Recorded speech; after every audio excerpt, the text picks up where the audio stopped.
Cancel culture is about canceling. Up yours. Woke moralists.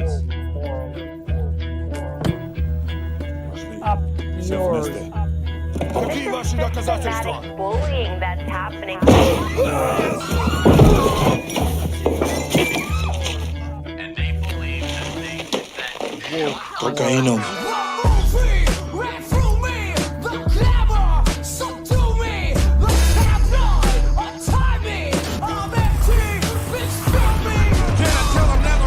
Had a gun, but it's the wax that the Terminator X spun. Now they got me in a cell cause my records ain't sell. Cause a brother like me said, well, it's one like this, immaculate conception. Not transform like this, perform like this, which else you a new weapon. I don't contemplate, I meditate, then off your head. This that puts against the bed, this that I got realness, I just push, cause it's in my DNA. I got millions, I got riches building in my DNA. I got junk, I got evil that rot inside my DNA. I got off, I got trouble, some heart inside my DNA. They seem animalistic is what I mean. No, they're worse than animals. the woke mob, they ruin everything. They stop Ben Shapiro from going to events and speaking.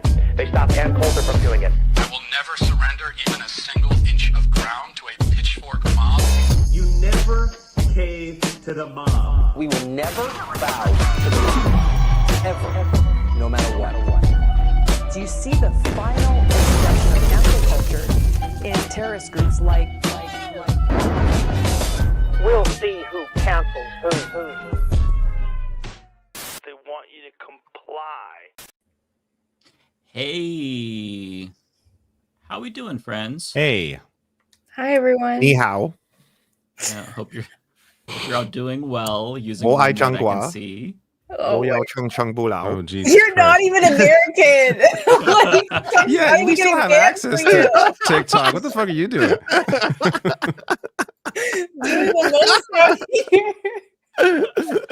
I just want to be part of the memes. Come on, are we all in Duolingo now learning Mandarin? If anything, TikTok's gonna be better now because all the fucking Americans are off of it. I can't wait. Look forward to it. Right. I need to get a VPN. It's like going to Cuba. It's like fantastic traveling there because there's no Americans, just like No Europeans and Americans. Canadians. Everyone's so nice. Man, I want to know what that feels like to be in a country I'm with joking, I no love you. Americans. No, I agree with you. I feel like that would be wonderful to experience. Alienating your whole audience right now, David. They know I'm joking. Also, Americans are pretty self-aware that they're insufferable. Yeah. Nah. I I'm not feel with like you on the that one. ones in our chats are self-aware. The ones in our chat, yeah. and we're self-aware. If the ones in our chat were the dominant Americans, then Bernie Sanders would be president right now. So That's true. Oh, that's irrefutable. Yeah, that's true. That's true.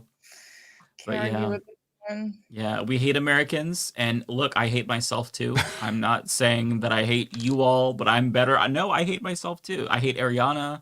I hate Matt. I hate Rebecca. I love Lance and David though. They're Canadians, so That's right. They're excluded. That was easy. Yeah. By the way, Matt isn't here. We're gonna have to have a really long conversation about Matt. He won't be returning.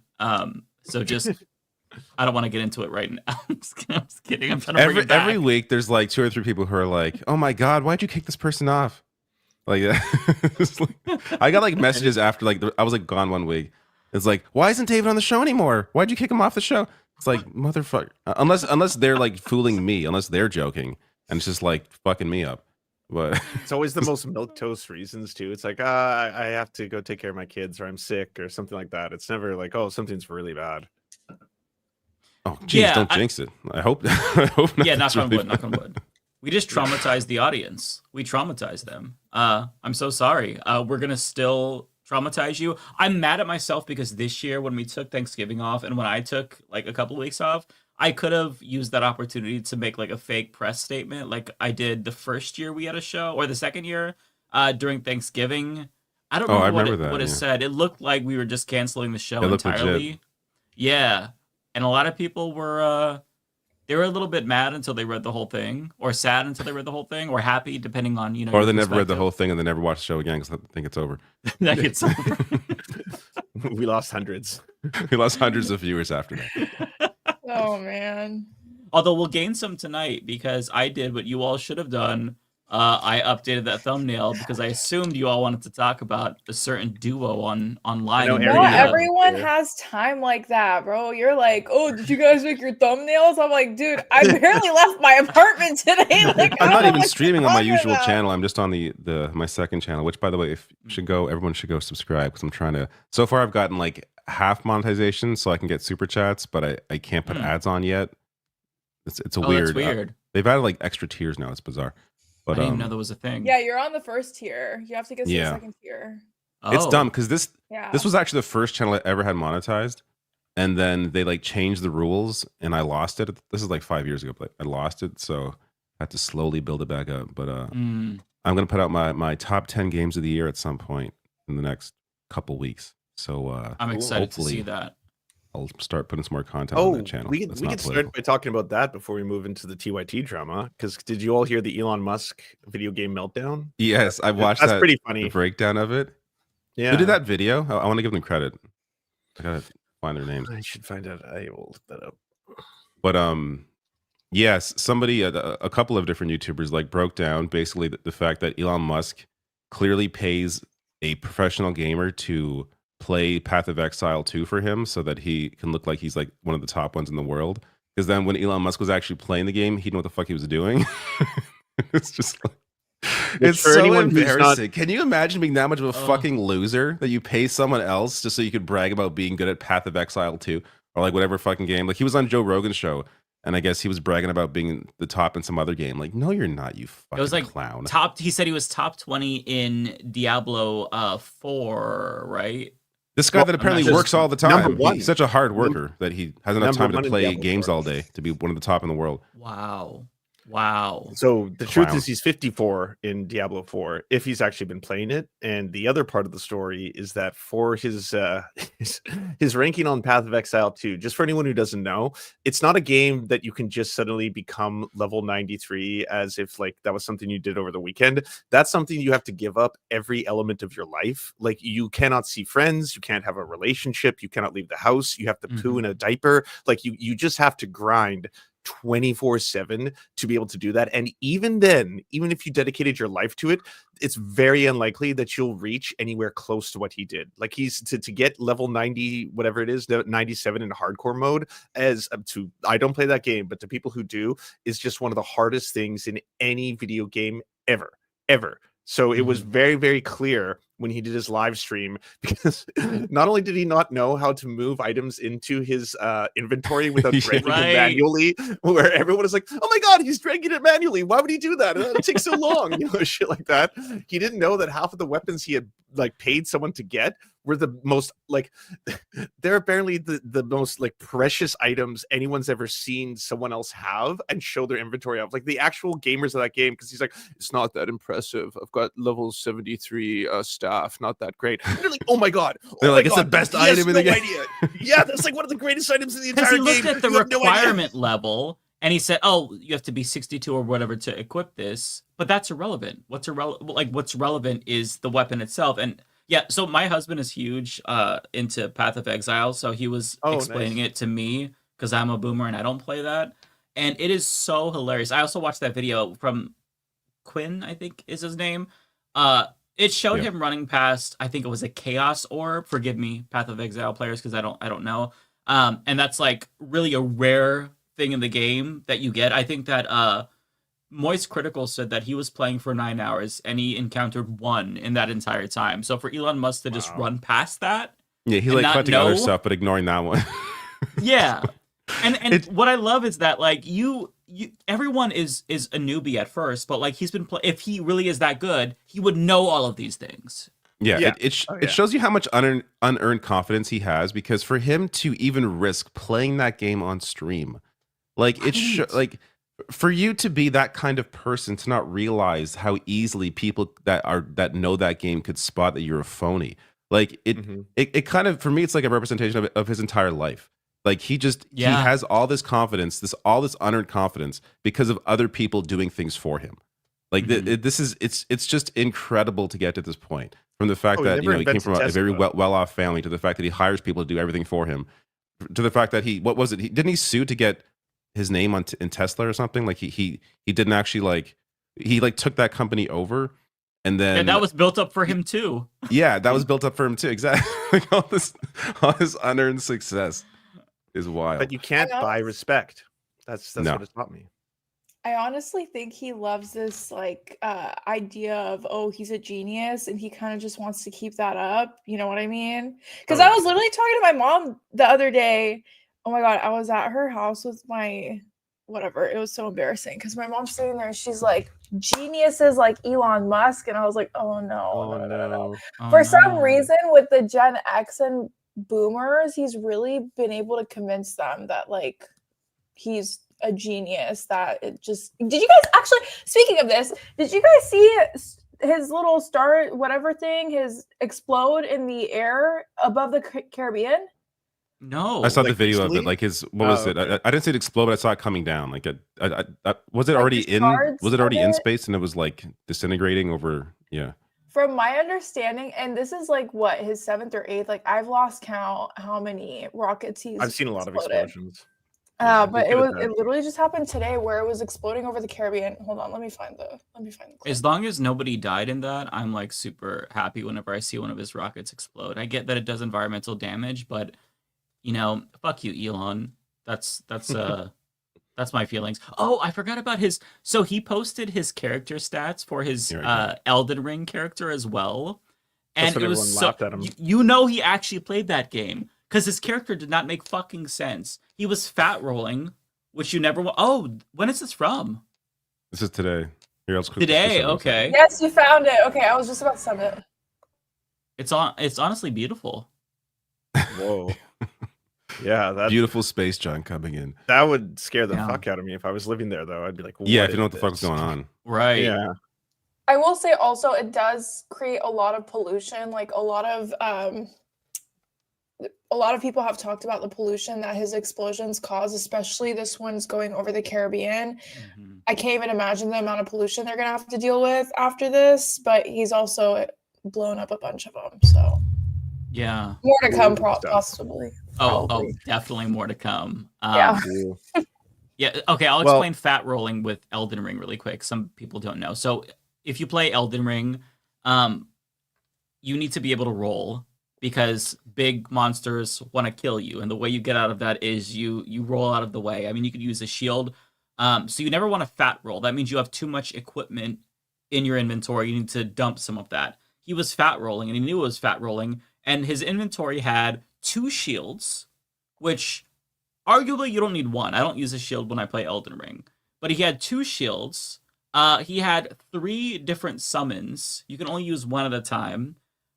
Just fucking nonsensical things. And I think that like when he shared that screenshot, he said something like, "Well, we'll remove some items if I need to not fat roll." It's like, motherfucker, you need to not fat roll. You're gonna get killed. What do you do? Like, how long have you been playing? Like, he clearly was playing that one. It's just insane. By the way, I had to show you this. So I don't know if you all saw Asmongold. He actually is Well, that's what I was getting to. a PoE player.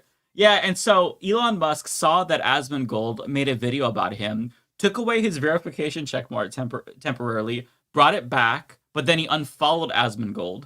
And then Well, but before that happened, they were DMing each other. I don't know if you know about that part. They have it actually, right like, here.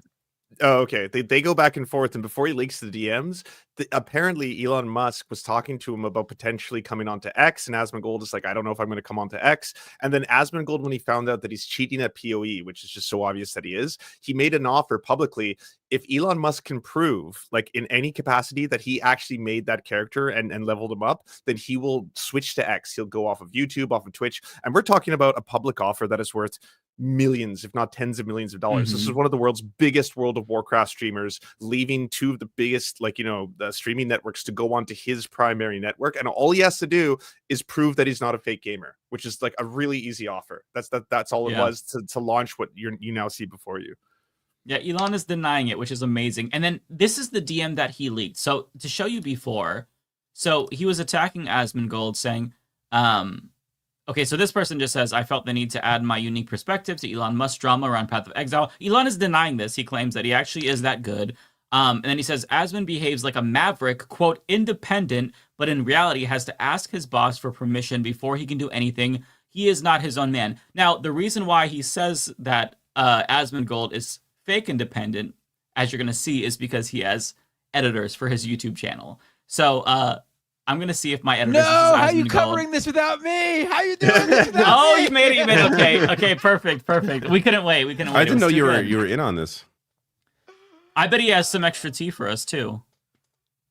Do you have more leaked DMs? Because Elon threatened to leak more. I was wondering if they had been leaked. Yet. I mean, if he leaked this and it's this devastating for Asmongold, he can't survive another one. Finding out he has an editor, that's like career ending. I heard you guys were talking about Elon Musk and Asmongold, and my like spidey senses went off, and here I am. I just immediately show up. Okay. Yeah, I mean.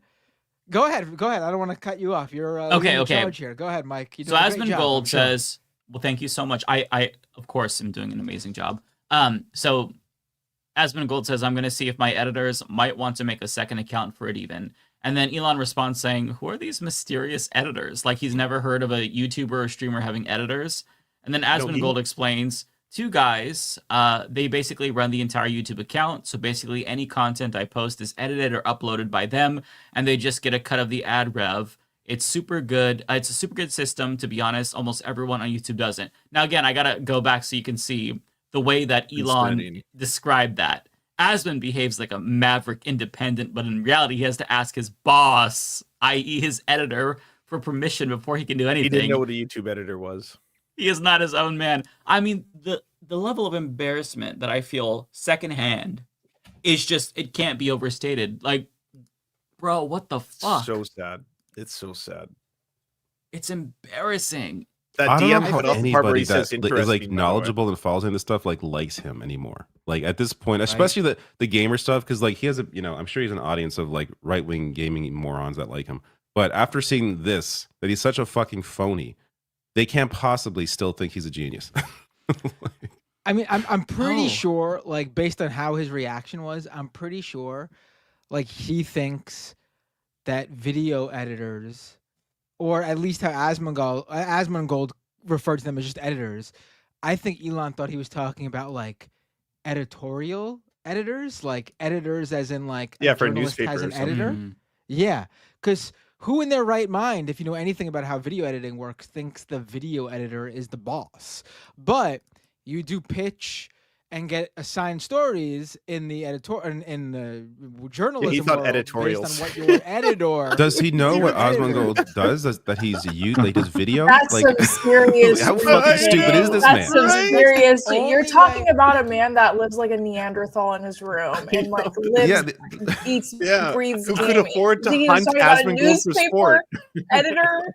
Bro, I saw a picture of Asmongold with a roach on his shirt.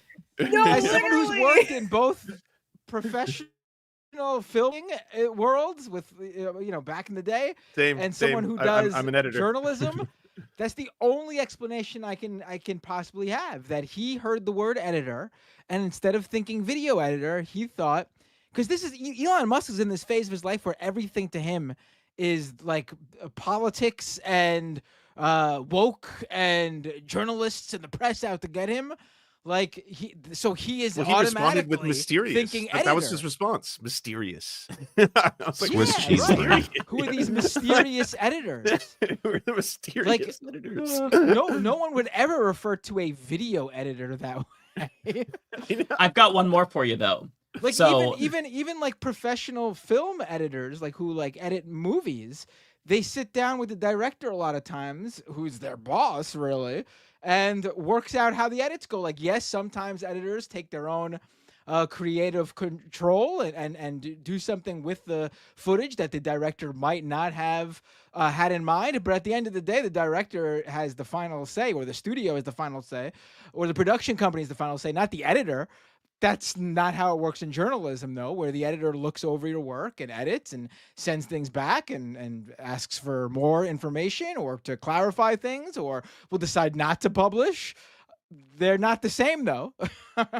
It's insane. I've got one more for you. So in response to the allegation that Elon Musk is a fake gamer and not good at games From Asmongold, Elon Musk chimes in with a very powerful "no you," and said, "This is Lance's screenshot here, so thank you, Lance."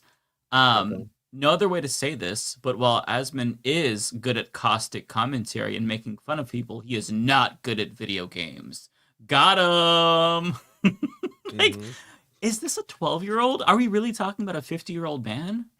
I actually think Asmongold is not good at commentary. Wasn't his bread and butter that got him famous was that he actually was a good World of Warcraft He's player? a WoW. Yeah, he's that's a WoW why streamer, anyone and he's likes good at it. WoW. That's it. Yeah, His but commentary I watched is just his Asmongold. pathetic display of grifting after World of Warcraft fell out of popularity in the larger getting pop into culture. politics. But that was I watched his stream about this though. He released another nugget of information. Apparently, the reason why he took Elon Musk took off his badge was that Asmongold DM'd him and said the line, "Don't you think you're flying a little too close to the sun by saying that you were level 97?" And that apparently was like the instigating incident. Yeah, where Elon did not like that. He didn't like the call out that hard. Where it's like, it's kind of like, when like an authoritarian has an election and they win by like 99.9%, and you're like, that's not, you could have at least greased this a bit, so people believe it. But why 97? Like that is just so mathematically impossibly hard to become. You could have actually made people believe you if you were like a humble 72. Then people would have been like, that's impressive, man. For you to run all these companies and be a 72, like, good for you. Like, not a lot of people can do that. We were talking about it on the Majority Report earlier today, and I brought up, that's a really good point too, that he could have just had had his character built up to a lower level. I brought up how like he had to do like one of these, he had to be the greatest at one of these like notoriously hard games. Like he could have been one of the top. He could have had someone build up his account so he's like one of the top Fortnite players in the world, and it would be believable because Fortnite is a game where you could passively sort of play and get really good at really quickly. But no, he had to pick one of the games that like is well known for like, oh, you got to be hardcore into this to do this, because it strokes his ego. He can't just be the best at something. He has to be the best at the hardest, or the best at the best of something. Like, but he doesn't actually have to be. He needs people to think that he is. Like, that's enough for him. He doesn't get actual satisfaction from doing it himself, but as long as people think he's that, it's just so. What a sad existence. What a fucking sad little pathetic piece of shit. Disgusting human being. Guy. He's a deeply unhappy guy. I mean, it's so insane. All these guys are unhappy. All these guys are so miserable. You have to be. Like, I honestly cannot believe how much these people post online, period. Like, let's not even take what they are talking about. They are online and posting is incessantly I can't even, they have their own storylines now. I can't even keep up because I have a life, actually. Yeah, I can't.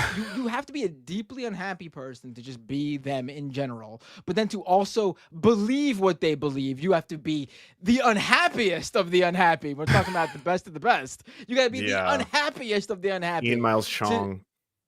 God.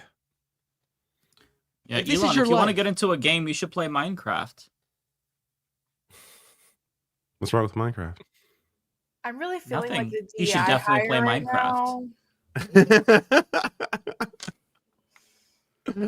Should we switch to the juice that everyone's here to talk about? Did you Guys, wanna I'm lead the us, Ariana? DI hire because this I was my juice. really What have happened? nothing to say about Did you say gaming. the You're into Path of Exile Yes, too? I'm the DI hire because I'm literally just I sitting thought I here was trying the to look DEI pretty, like. We're all Well, DEI Like, hires. yeah, You the should only way lead I with the can next really story. say anything is if I'm talking shit on Asmongold. You should lead with the next Okay. story then. So, okay, cool. Are we going with the stuff I sent in the chat, or? Wait, hold Yeah, on, we can- Ariana. I don't even know what you I don't said. think- I was reading I don't think your audio is coming out of your mic. It is. It is. I just have a shit. It is. We already went through this without. We've gone through Put the this, mic yeah. closer then. Put the mic closer to you. Okay. Sounds good. Yeah. Oh, there we go. That's That's a way better. huge There we go. difference. Yeah. It's a huge difference. Yeah, the mic has to go by your mouth, not by like all the way. Yeah, but it's like in my way, you know? It's like right there. Give What did him you send shit in the back, chat that I Ariana. didn't read? Huh? Give him shit back. I will. It just has to. You just have She'll to. get you back, just, you Matt. know, when Matt Bender trying to fucked make up, sure that's she when I sounded jumped good. in, I you know was- what That's mean? true. Like Your timing is usually impeccable. Thank you. You got to do something for me to jump in, you know? Yeah. I was defending her ability to be heard on the show. I wanted to make sure people could hear her audio. Gee. No, I appreciate you. I appreciate you. It's all games. It's okay. So are we going with what I sent in the group chat, or are we just in general? Yeah, I'm fine with that. We could start anywhere, but that is a good jumping off point, especially because of like how viral, that Bill Burr clip went around the internet. What with Theo Vaughn tweeting me and everything. I mean, no big deal, but like, I think it is pretty amazing that Bill Burr went on Jimmy Kimmel and effectively, I thought he was talking about Joe Rogan, but he could have been talking about TYT. He was basically just calling out everyone who's been blaming the LA wildfires on the homeless, which is just the most ridiculous thing. Like the poorest people in society who don't even have a friend's couch to sleep on are the ones you have to be mad at. And then I was like, well, Joe Rogan is Joe Rogan. He's going to Joe Rogan. But then, Ariana shared another clip with us when it turns out that he's not the only one saying that. Well, hi, Rebecca. Hi, Rebecca. Hi, guys. Well, the interesting part about that is that, so the argument is that the homeless are starting the fires because they start fires when they want to do whatever drug they fancy. I don't understand how stupid how fucking stupid is that argument? So what? By that logic, smokers are starting the fires because they light cigarettes outside. Like, what the fuck is the logic here? Yeah. Only meth can start fires, David. It has to be meth fire. It's meth fire. It's not that they're keeping themselves warm or cooking. It's that they're doing drugs. They're evil. They're and that's why the entire world's on fire, because these people exist everywhere. People lighting things outside exist all over the fucking planet. No, specifically, there's an issue with there's a part of the world that is super dry for a very fucking long time, and then high winds pick up. Like it's not what sparked the fire. It's why did it keep spreading so quickly and so fast and for so far. Like that's the problem here. It's not whether it's a power line or arson or whatever. It's why did it spread like it spread. That's the issue. And that issue is climate change. And that issue is like so much bigger than what they're discussing. It's very much. I'll bring this clip up. I just sent it in the private chat, so it should be right there. Yeah, I mean, what's sad is that people aren't linking these extreme events to climate change when they should. And this is a failure on media, especially progressive media. Why blame climate change when you can blame the homeless? And the mayor. So, look, guys, PG&E has been the cause of most of the most amount of fires that we have tracked. Okay, that doesn't mean they're the only source of fires. And unfortunately, do homeless folks who are almost always the fire started by someone who's hooked on drugs. They're starting it for the drugs because you cook some of the drugs. Has that been a major source of fire here in LA over the last half a decade to a decade? Absolutely. Anyone who says that that's not true is just literally indisputably lying to you. And I guess the reason they would lie to you is, oh, we want to protect our unhoused neighbors, so let's cover up the fact that they're starting fires to get high.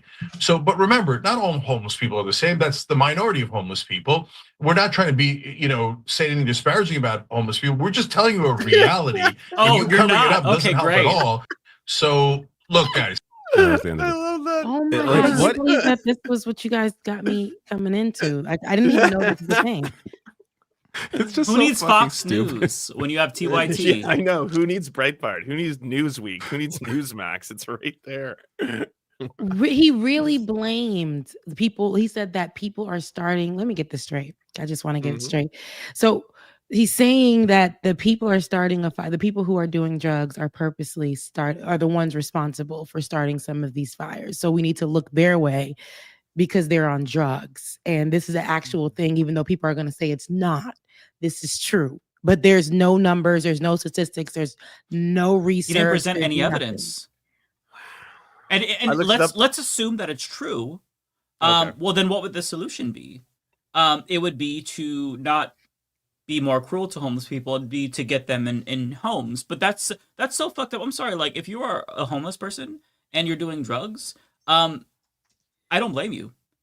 If I were homeless, I would want to do drugs too, because reality itself would be so painful. Like, that is how people cope. I do drugs in a home. Like the people who are not homeless, the people who are not homeless are doing drugs. But you see, the difference is the people who, and it's not even about the drugs. See, I want to be clear. It ain't even what Jinx said is absolutely 100% ridiculous. But even if it were about the people doing drugs, the people who are doing drugs are probably super rich, can go to rehab and come back and live their lives or whatever the case may be. So blaming things on the homeless is a ridiculous cop out for what? Well, I don't know where he got this talking point from. I never heard this talking point, but it's Tucker Carlson.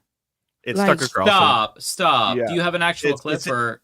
Oh yeah, I can. You can watch. There's the clip worse? if you want, but there's an article in Newsweek that quotes them saying that Tucker Carlson speaks to someone who says that the majority of the LA fires were started by people using crystal meth. He says they were inspired by Satanism, and then they go on to say that people who use meth love fire because it's inspiring to them on meth, and that's what like accounts for it all. The same article, by the way, says there's absolutely no substantiated evidence to prove this. So if you want the whole like, yeah, I'll bring it up for you so you can pull it up. So the plot thickens. So they're not just. Yeah, sorry, the go ahead, Ariana. No, that's Republican final boss. But before you go, I just want to say something really quick. So you guys know I worked at a wildfire safety operations center. Right. On 4th of July, I had to work a 16-hour shift up until probably 4 a.m. because everyone was buying illegal fireworks and setting it off, and it was causing all of these brush fires everywhere. I had to log over 300 to 400 fires just that one day. And it's so obvious that they hate the homeless, because if you actually look, like, regular people start fires all the time. You can throw a cigarette out the window. You can get fireworks on 4th of July. It's the worst day, especially in California, because we have so many brush fires, but it's just so obvious that they just fucking hate homeless people. Anyways, go on. No, I agree with you, Ariana. Here's the Newsweek piece. Methodists described as satanic could be starting some of Los Angeles fires on purpose out of pure nihilism, a journalist told Tucker Carlson. January out of pure nihilism. So it's not just that they're unhoused and doing drugs. They're unhoused and doing drugs and worshiping the devil. I mean, they have to add that part in because they're all Christian, nationalists. Oh, they're actual Christians. The good. Yeah. Michael Schellenberg is one of the guys who Elon Musk gave the Twitter files to, if you'll recall. Oh, cool. Oh, okay. So it was in good hands, is what you're telling me. Yeah. I mean, the important part is if you scroll a little past why it matters, you'll see one very distinct line that directly refutes all of this nonsense, which is that what to know. Right in that second paragraph, it says he then claims half of all fires in LA are started by homeless people. That claim does not appear to be substantiated by any hard evidence. I mean, right there, that line alone should have you suddenly being like, oh shit, well, maybe we shouldn't report on this and push this narrative because it's really going to vilify homeless people at a time when there's lots of angry people in LA looking for someone to blame. It's crazy because he's shifting the focus off of even talking about any type of climate change, like climate change solutions or whatever. And now he's the stigma against homeless people already, and now he's shifting that focus to the criminalization of homeless people and the fear that people already have. All of that, I don't like it, and not that I don't like it, it matters, but this is just absolutely ridiculous that people are. Yes, it's very dangerous, and people are still focusing on this type of nonsense and watching TYT, knowing that they're rolling this out. It has to be for entertainment at this point, which that's not entertaining. Again, that is something that is hurtful rhetoric. It's dangerous rhetoric, and it's not true, but it does remove us from really, not us, but people who watch them from focusing on finding solutions. They're just doing the same thing that the right is doing, and that's finding someone to blame, if not the mayor of LA, or if not just the homeless people, if not a minority group outside of that. They're going to do it. Satanists, I'm Christian. See, I don't even mess with Satanists, but then they want to go ahead and grab them because why? The right really focuses on being Christian or evangelist or whatever, and making sure that they take away the focus and not putting the blame on what it actually is and not helping us find solutions is terrible. But people will, and it's a shocker, right? But we've learned and seen that people will ride for this. They'll literally walk off the cliff, running behind this type of information, then post it to their social media, which we now know social media ain't really gonna be protected much with that. But that's why they target the minority groups, period, because when they get online, they know that's going to be the first people that they blast out misinformation about on the internet.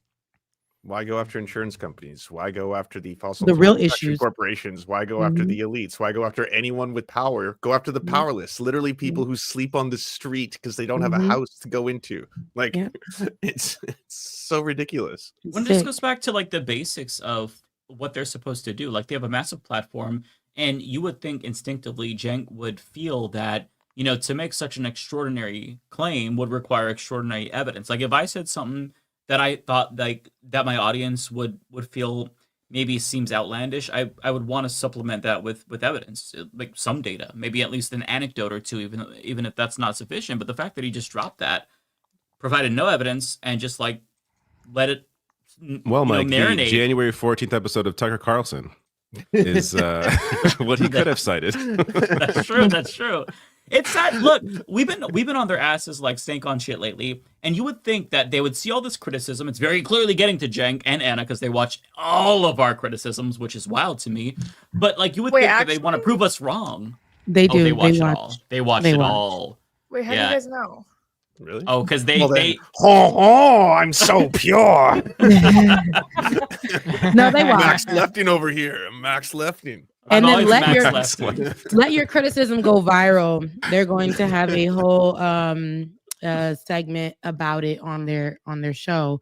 I don't even see. I said I wasn't gonna bring them. Y'all keep having me bring them. Even Ben got. I'm like Ben. Bro. Oh, Ben is all in. Ben is on their ass. He's jumped Hang in. on. I want him to stop. Okay, but Ben is on their ass. Before we talk about Ben, fair. can we just denounce his racism first? Oh, that's true. We have Ben against Anna Kasparian for calling her. He called her Anna Asparagus. Can you believe that? Name. That was an ethnic name, and he referred to it as asparagus. That is true. Ben, I never thought you'd be racist like that, Ben. When I saw that, when I seen that, I think it was y'all that dropped it in the chat too. When I seen that she responded saying, how dare you? It's an ethnic name, and I was like, girl, you not fooling nobody drawn on. Your cat eye. Okay. You really please let it go. She really wants to be oppressed so bad. She wants to be oppressed after benefiting from walking in the world as a white woman. She wants to be oppressed so bad. I'm like, girl, let it go. Her argument against Ben, which I said it in the chat.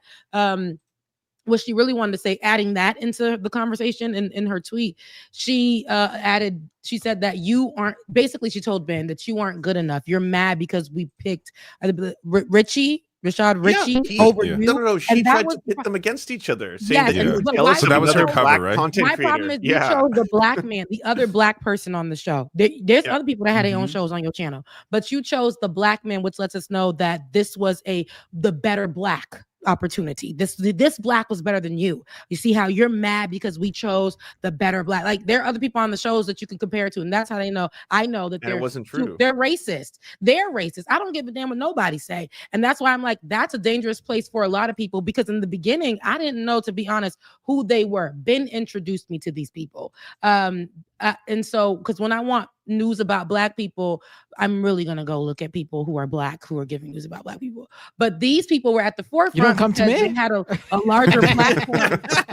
They had a larger platform, and so they got to amplify a lot of black news at the time, especially what was happening with police brutality and stuff like that. So with that being said, a lot of people they started growing. A lot of people were excited to get on the channel, and then I found out about them. I'm like, oh, they're cool people, getting to work alongside them for a little bit. It was all good.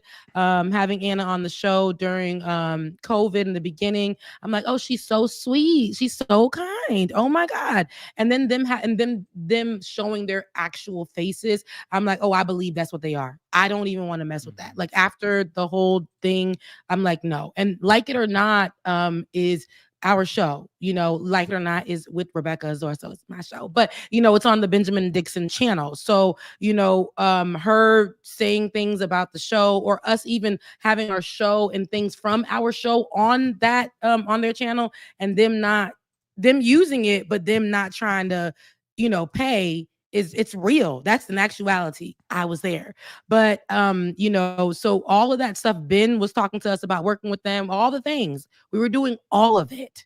And then he was like, you know what, Rebecca, it's a no, because this is what they're trying to offer me, but this is what I know is going on. So they're trying to down, and I know my worth, and they want me because I'm great. The same way, and I always want to bring this up, they got Olay and a lot of other people to come on the show because they're good. Because before they were on your show, they were good. You wanted them on there because they had a name. And you guys didn't make these people. What I've seen they keep doing times, that. I've seen them say so many times, I'm the one that put you on. No one knew who you were. We would, and that's not true. It's not true. Like Francesca mentioned how like she had like an MSNBC special before she was on TYT. Like she had all these things, and same with what's his name, the mayor, like he Mondale. Yeah, Mondale. We had a show together too. Yeah, he had shit going on as well. Like fucking mayor. Like he these people were already existing in the space, doing their own thing. It's not like you made them. Like it's so fucking dishonest, disingenuous, just to like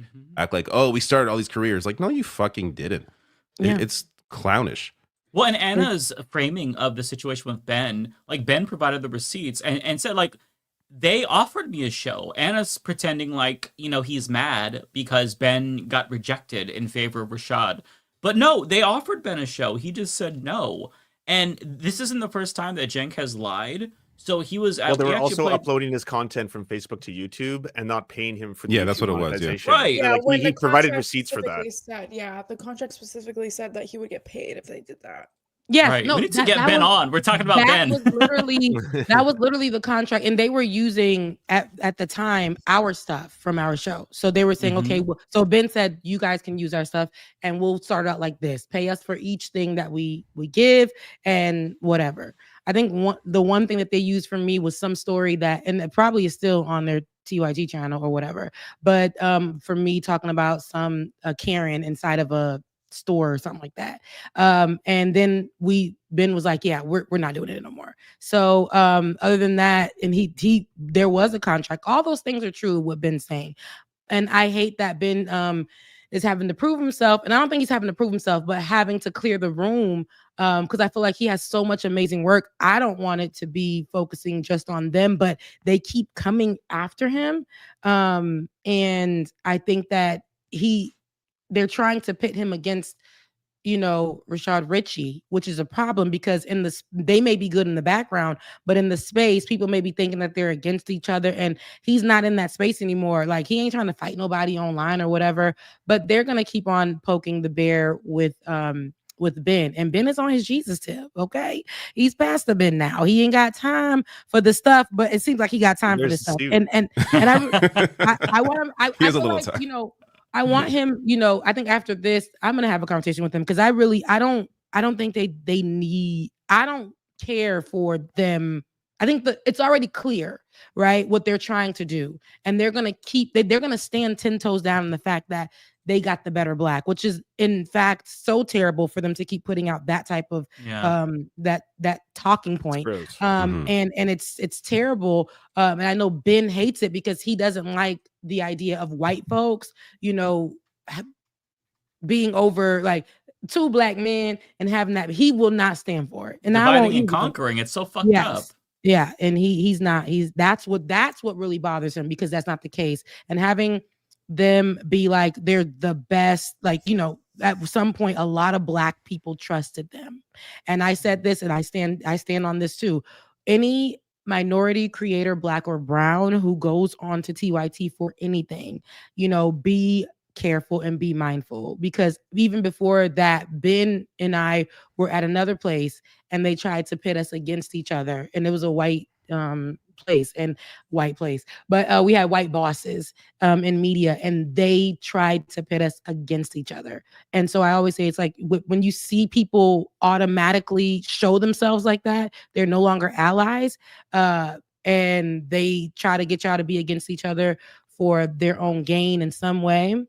Like you people, please believe them. Like all the creators who want to attach themselves to TYT for a coin, please believe it. Like these people are not for you at all. They're not allies.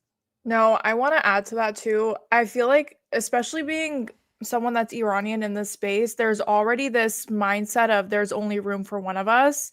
And it's something that a lot of us struggle with because, like, for me, for example, I'm Middle Eastern. It's kind of like the first time in, I would argue, American history that like this young generation of Middle Eastern people have stood up and built platforms for themselves and been able to speak for themselves the way that they want to. And so there's already this like hanging, devil on your shoulder going like, there's only room for one of you. You have to constantly compete. And then add, bosses with malice intent or ex-employers with malice intent pitting you publicly against each other is just promoting that rhetoric that we already struggle with. But also, I just want to say something else. For anyone that doesn't believe Pastor Ben, and we can clip the Hassan clip here. I'll put it in the private chat. Hassan, I think this is a great segue because Hassan has come out and he has said how Cenk has taken, was supposed to give him money or in some shape or form pay him, and he just didn't. And so if he's going to do that to his own family, what do you think is going to stop him from doing that with Pastor Ben? And also, I feel like Pastor Ben has a lot more to lose to come out and publicly post his contracts and call them out rather than someone like Anna. You know what I mean? Mm-hmm. Yeah, this is this got me angry because I'm like, if this is my uncle, I'm freaking the fuck out. Right? But I started working with my uncle, and look, I think it might be a little Turkish of him to do this, but he definitely took advantage of the fact that I was his nephew in terms of, the pay structure that I worked So you under. definitely needed a union with a relative. Oh, 100%. No doubt. Exactly. They actually did unionize the producers, but that was after I had left. But there was definitely a little bit of issues there as well, and I think that was my third final radicalizing moment. I guess was I had this IP, this intellectual property of the show that I built out of for free that I did because I wanted to do it on the side. It's something I wanted, and I knew they were not gonna. Originally, they were not going to let me do it unless I do it for free, which is, kind of lame. And this is your uncle's company. Yeah, it's my uncle's company. So I'm just like, I want to help. I want to be beneficial, and I also want to do this thing. I'll just do it. I'll just do the extra work for free on the side and maintain this thing so that I can prove that it's good. And so I did that. But it blew up. It got very popular. And instead of giving me additional funds to be like, here, let's build out the show more, let's give you a writer, because I did this in the supply closet, basically. I put a green screen up there and I started filming myself. They were like, oh yeah, we're going to take this IP and we're going to give it to all the other hosts so we can make more of the same type of videos without spending any extra money. And that's when I was like, damn, I have no ownership over this. I have no control over my hours. I have no control over this IP, this thing that I created, right? This thing that I put a lot of thought and effort into, and I did for basically free. I don't control it. That, to create something yourself, do it on the side, do it not because you're being paid to do it, but because you have the passion to do it, and then have someone else fucking steal it from you. Nothing, as a creative person, nothing is more frustrating than having to deal with shit like that. That is just, I could totally. It's a good thing he went off on his own because he's doing way better than that entire network is, in their entirety. So and good for him. What he's saying there, I just gotta say, it validates what Hank Thompson said about the union. For those who don't know, it's Winners and Losers on YouTube. Hank Thompson is a former TYT producer who was part of the effort to form the union, and he goes through painstaking detail about the way that Cenk basically gaslighted everybody, denied the union, tried to bust the union, hired a union busting law firm.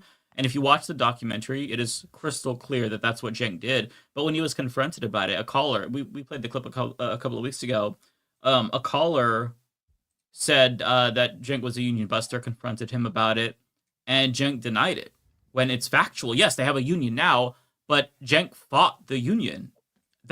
You're a union buster if you do that. So he has been caught in a lie multiple times. So that's why when Ben says something, I believe Ben over Cenk. Even if Ben didn't bring the receipts, I would believe him, right? Cenk has no fucking credibility anymore because he's been caught lying, and he refuses to ever admit that he's wrong because he has an ego. So it's so sad because clearly, like, I thought that at first when this started to happen during the birthing person bonus hole saga, I was like, okay, I'm not 100% sure that this is a grift. Maybe it's genuine. And then it started to become clear. It's like, okay, they're really like positioning themselves in a certain way. But you go to their YouTube channel, I don't know if this is actually a grift. Like, it seems maybe genuine because they are not benefiting from this. Oh, grift. I don't think it's a grift. It's genuine. It's hurting them. Like they've talked about how or at least Cenk's talked about how they've lost subscribers. Like, they've lost money for sure.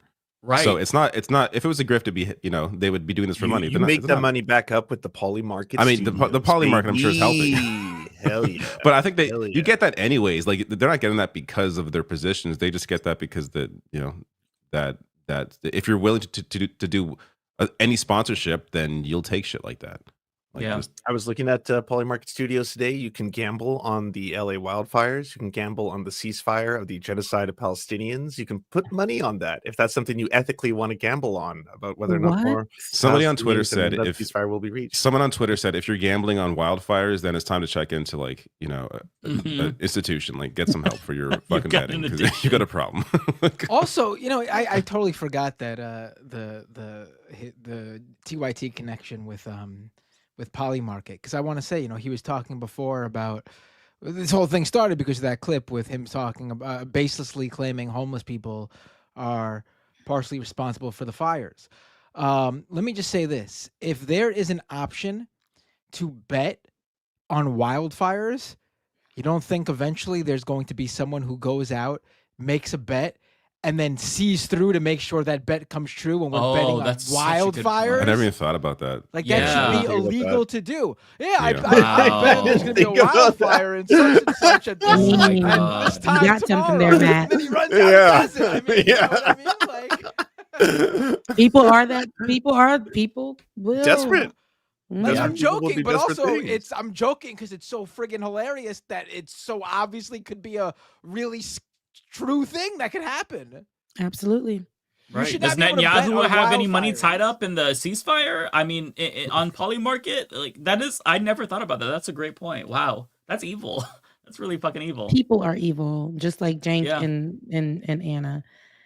I don't know how people are still making excuses for them. Think Netanyahu's placing any Polymarket bets before signing on to that ceasefire agreement? I mean, you know what I mean? Like, all this stuff is...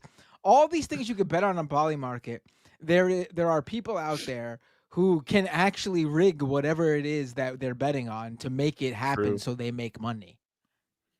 Elon Musk has his own section on Polymarket, and based on what he's going to tweet, like that's pretty easily manipulatable if you own a lot of cryptocurrency, as he does. So wow, yeah. I'll tell you this much: you'll know about the official TYT becoming a right-wing show officially when it shows up as something you could bet on Polymarket. Listen, we should throw this out there, okay? As the Leftist Mafia, we offer to buy TYT. We are willing to put $1,000 on the table to buy TYT. Again, it's like $1,000. It's definitely worth $1,000. It's worth $1,000. We could transform it, turn it around, make it progressive again, make it the actual home of progressives. I'd pay $1,000 for TYT, collectively, of course. something to chew on, Jenk. I feel bad for people like John, who like he's been there for like I don't know 20 years or something, and he hasn't changed. He's still solid. He's such a but great person. he should be the host. Ritchie. Like Rashad you know what I Ritchie's mean? Yeah, They will never remove J.R. him from Jackson, Steve. Yeah, JR is There's fantastic. The So producers many behind the great commentators. scenes are They won't give wonderful space people. to them. They Francesca's really won't good. give the space. Right. It is sad because it's like I don't want them to go down. I want them to get better. Like the people that work there are so good. They genuinely believe in this. It's sad. It's genuinely sad, but very clearly they're not going to budge. I think that by now, after seeing all of this criticism, if they were going to be introspective, I think that they would have done so a long time ago. But they're very clearly down this path, and inertia. It's giving them. And no, it sucks because the internet, they'll say they'll cancel you, they'll do all this. Now, canceling equals the more like people will go just to see what these people are saying, and that's a coin for Anna and Jank. They're not. Some people are just going to hate watch. That's a coin for Anna and Jank. It's But the like reviews are terrible. Like it's not. Yeah, working I don't out even know if well. they're hate watching it's not like it anymore. used to be at all. But then they have all these whack ass sponsors, like the one. Like I can't believe that they own. Like they have to announce that what is it, the Poly such and such, that they're filming live from Poly Market Studios. Yeah, like they have to announce that, in the beginning, and you would think they're about to give you some serious news, and then they go on to, well, Ben said, or Leftist Mafia had mentioned us, and I just got this 3, and they have like a whole thing where like this is what they will break down one sentence from somebody who was criticizing them, and that to me is like, y'all still following these folks? They giving y'all nothing, Right. nothing. Well, what's funny, Rebecca, is that they'll refer to us vaguely or amorphously, like the 13 douchebags online, but then they're like, and Lance from the Serfs. They'll call his ass out by fucking name. Me and Silly and Billy. They really don't like You and Silly and Billy. Oh, Yeah, and since you brought up the Vanguard, they made such Yeah. a good point. I have to point it out again. So in response to Anna Kasparian saying that Ben Dixon was being racist by saying Anna Asparagus, Zach made such a good point. He's like, dude, the name of their network is the Young Turks. Like that's the group that Yeah. carried out the Armenian genocide. I didn't even think about that because the name has been in the ether for so long. Like you don't associate it with that, even though that was the Yep. origins, and even though Jenk says no, it just means rebel. I mean, like if you're really worried about that, maybe change the fucking name. Like that is insane to accuse a black man of being racist because he said Anna Asparagus because his mom was like, "Who are you talking about, Anna Asparagus?" Completely innocent. Like shut the fuck up. You're the one using identity politics. You went woke, Anna. What the fuck? I can't imagine she was offended by that. She was just using that, as Rebecca said, as covers to pit Ben against Rashad. That's all that was about. And Anna is like white. So I Not know like, that he's she's white, and this is the moment she's been functioning in whiteness like nobody's business, and this is the moment that a lot of Karens, and I hate to use Karens because I feel like I don't even really use that no more. You just racist, you racist. A lot of we people use who Karens. I like that. They function. You just gonna pull out your card like. So you're being racist? I always say people who, and she says a lot. Any white woman who comes to you and says, "Oh, so you want to use the race card?" Those people are like, especially when they're saying it, they're gonna try to say something like the minority is being racist towards them. Asparagus doesn't give that, right? It doesn't. But what she's doing to pit the 2 black men on her channel, or that worked with her channel, and one is working there now, and saying that one is better than the other, that's racist. If it was a known That's ethnic racist. slur towards Armenians, I certainly would point that out and be like, "Hey, Of you shouldn't use that. course. It's still a form of prejudice. It's still like demeaning to use a well-known slur towards Armenians." But it's like I've never heard that before. I think it's just like He place. plays It's on a the last playground. name. It's like It's like a schoolyard tier. Yeah. Yeah. Right. It's not He even was that. just It's looking kind for of cringe, to be honest. Like as an insult, but whatever. There was If a someone time where called- like in grade 4, like there was like a kid that called me David Doel, and like I thought it was funny. I was in grade 4. Like I wasn't like, "Oh my god, you're offending me. How dare you besmirch my Dutch last name. No, Like, try Ariana, because they used to call me Ariana. So Are you serious? That's fucked up, actually. Yeah. Well, Yeah, I'm that's Middle Eastern, so I had hair on my hands and legs, and my mom was very like old school. She's like, you can't shave it, so the name stuck. I'm just saying, you can find way worse names than. oh, there's definitely worse names than asparagus. I'll take asparagus over Ariana any day. Like, let me just People can swap a vowel in my name. For people with ethnic names or people with, I always say this, if you can't say people's last names, mine is only 4 letters and people still messed it up. And I used to let people just bypass it and just be like, oh yeah, whatever you said, that's what it is. But then I started realizing when I got older, after I went to a very Black university, they were like, girl, no, how you say your last name? That's how we're going to get it right. And how I'm like, those things are real. Anna I said she wants to be oppressed so bad. Now, she makes fun of people. She's been calling people out for so long. Now, when it comes back to her front door, and it ain't even about, Ben can care less. I'm telling you, he can care less where she comes from or whatever the case may be. It's about what she's trying to do. He's joking on her like child's play. And it ain't what she's trying to make it. Let's be 100%. It ain't what she's trying to make it. And that's, she's gonna try to die on that hill. She'll probably do 5 more videos about him saying in asparagus, whatever. If she was like vegetarian, I could maybe see the insult, meaning something. It's not, he was literally just coming for her because they have come for so many people online and seeing her earlier videos, I see now like that this has always been her. I believe in people changing, and I'm a wholehearted person for people going through and seeing their wrongs, repenting, and all the good stuff. I'm a big forgiver, but these people, no, absolutely not. And they've been online again, disrespecting folks. The way that Jank speaks to women that comes on his shows who are minority, it ain't right. It ain't right. Anna gets away with firing off with her Twitter fingers, with her X fingers, right? She gets away with firing off there, saying a lot of things about people. Even that one comment that she made about trans people was a problem, or whatever, how she felt offended, when she, we know that was all coming from a place of hate, right? So you don't get, when you're dishing it, don't be mad when it comes back in your face. Well, and she's guaranteeing that everybody is gonna forever refer to her as Anna Asparagus, the birthing person. Like, you can't dwell on that shit. Although, with that being said, after hearing this conversation, if anybody ever calls me Figa Weirdo, you're racist against Portuguese people. That's what I'm gonna say. This reminds me of you put that out there. Yeah. I don't think anybody even thinks to say weirdo. People, honestly, it's so crazy the insults that I get. They could switch a vowel on my name and really change it. They could call me Figa Weirdo, but they don't. They just call me Mikey. That's the most common one that I see, Mikey the idiot. And I'm like, Mikey the idiot? No, just they'll say shit like that, like the haters. I'm like, you could literally call me a slur in my name and change it even more than that. Why aren't you doing that? I'm glad that you're not, I guess, but Mike, you're just not creative. About? Mike, what are you talking about?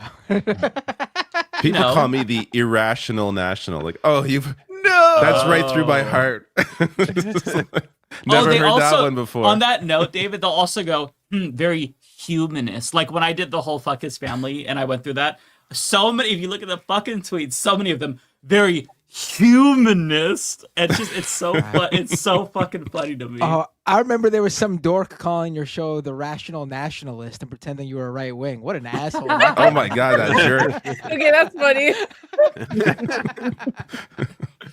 I got a super chat I need to bring up because I didn't know this, but from Matt Mercy, TYT ran a promo with Anna Raspberrian cream cheese. Stop. So everyone knows. Yeah, apparently that's a moment in TYT history I didn't know about. Okay, videos are gonna happen. I vaguely remember that, actually. Yes. I need to see this. Yeah, I need to see this if there is a link to it. Super this reminds me, speaking of the identity politics angle, I remember when I responded to Anna and was being really respectful about the birthing person thing. That was what she invoked. Like, she said, hey, you're a guy, you could never know what it's like to have your reproductive autonomy taken away, which is true, but why are you invoking that over the birthing person? Yeah, and it's like if you want to do oppression Olympics, like I could join that too. Okay, like I could join that, but I'm not going to because it's fucking irrelevant, and you're very clearly just trying to like dunk on me. Mike, you'll never know what it's like way. to be called asparagus. Okay, so please, you can't identify. That shit is wild. I want to know what Ben's face looked like when he read that tweet. Like, goddamn. I used to be called another one. I remember Doel banana. I got Doel banana a lot. So I've been called a fruit, not a vegetable, but a fruit. Doel banana. So no, in college there was this. Well, before the Becky was like a white girl. My name is Rebecca. So Becky's white girl. That didn't bother me. Whatever. But then when I got to college, there's a song by Plies. I was just gonna ask you about the Plies song. Like, give me that Becky, and then people would be like, "Give me that Becky." And at first, when I first heard the song, my Christian ears didn't pick up on what he was talking about, and so here go me just walking around, I remember, actually, this was a Facebook post. Okay. I was new on Facebook. Facebook let me in. I had a college email, so I got to be on Facebook. And I remember putting, it's still up too. It comes up every year. It's like, my name is so cute. Plies put me in a song. And then when they told me, hey, I don't think you understand. And I'm like, what do you mean? What do you mean?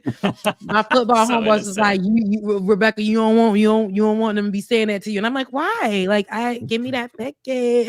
And then he was like, no, because he's talking about getting head. And I was like, oh, I didn't pick that up. And then all around college for like the whole year, they were saying, oh, give me that Becky. And I would just be so ashamed. I would be so ashamed. I have a Becky story too, Rebecca, because my friend's mom is named Becky. And I remember when she heard the song for the first time, she looked at me, she's like, oh no, my mom's name is Becky. Oh no. Oh, absolutely. You see, it's oh man, that was a time. And they wouldn't let it go. They wouldn't let it go. And it was me being so excited. My name is in a song. My name is in a song. It wasn't. That's so funny. Yep. So asparagus ain't that. It ain't. We can kiki about it. Yeah. Bottom line, asparagus isn't. Yeah. We're giving it a pass. We have decided, the council on cancel culture has decided asparagus is not racist. So friends, feel free to use it. Next case. yeah. Next on the docket. What else happened this week? What did you talk about? Biden listed all the things that he should have done in his final address that he didn't do. Right. Joe. Genocide Joe's got to go. Joe. Okay, I'll play this clip. It's just like Bernie Sanders. I get presidents do this, but it's just like, why didn't you do these things that you claim that should be done? Look out for the oligarchs. Look out for the concentration of wealth. It's gonna get you one day. Look out for the military industrial complex. Yeah. I love that, by the way. They're all falling over each other to unban TikTok. And I was like, didn't you sign that law into power? If you didn't want this to happen, don't sign the bill. We need to get dark money. That's that. We need to get dark money. That's that hidden funding behind too many campaigns. No, all money. All money. We need to get it out of our politics. We need to enact an 18-year time limit. Term limit, time and term, for the strongest ethics reforms for our Supreme Court. We need to ban members of Congress from trading stock while they're in the Congress. We need to amend the Constitution to make clear that no president is immune from crimes that he or she commits while in office. The president's power is not limited. Yours is right now for a couple more days, bitch. What the fuck are you? Why didn't you do these things? Why didn't you fight for any of this shit? If only he was the president. If only somebody was the president. I can't. Did you all see his speech about the ceasefire announcement? He comes out and immediately says Hezbollah instead of Hamas. And I'm like, I can't fucking deal with this anymore. I'm so To me, that's over just it. like, whatever, Biden, okay. I would feel really bad for him if it wasn't such a monster, but I can't. I'm just like, you deserve to be haunted until the end of your days. Yeah. Evil person. He should go to prison. I hope that anywhere he goes, and Blinken, they are confronted by hecklers. I hope that the screams Ooh, of we could talk about that. Palestinians that Blinken's you getting know they heckled a lot these extinguished, days.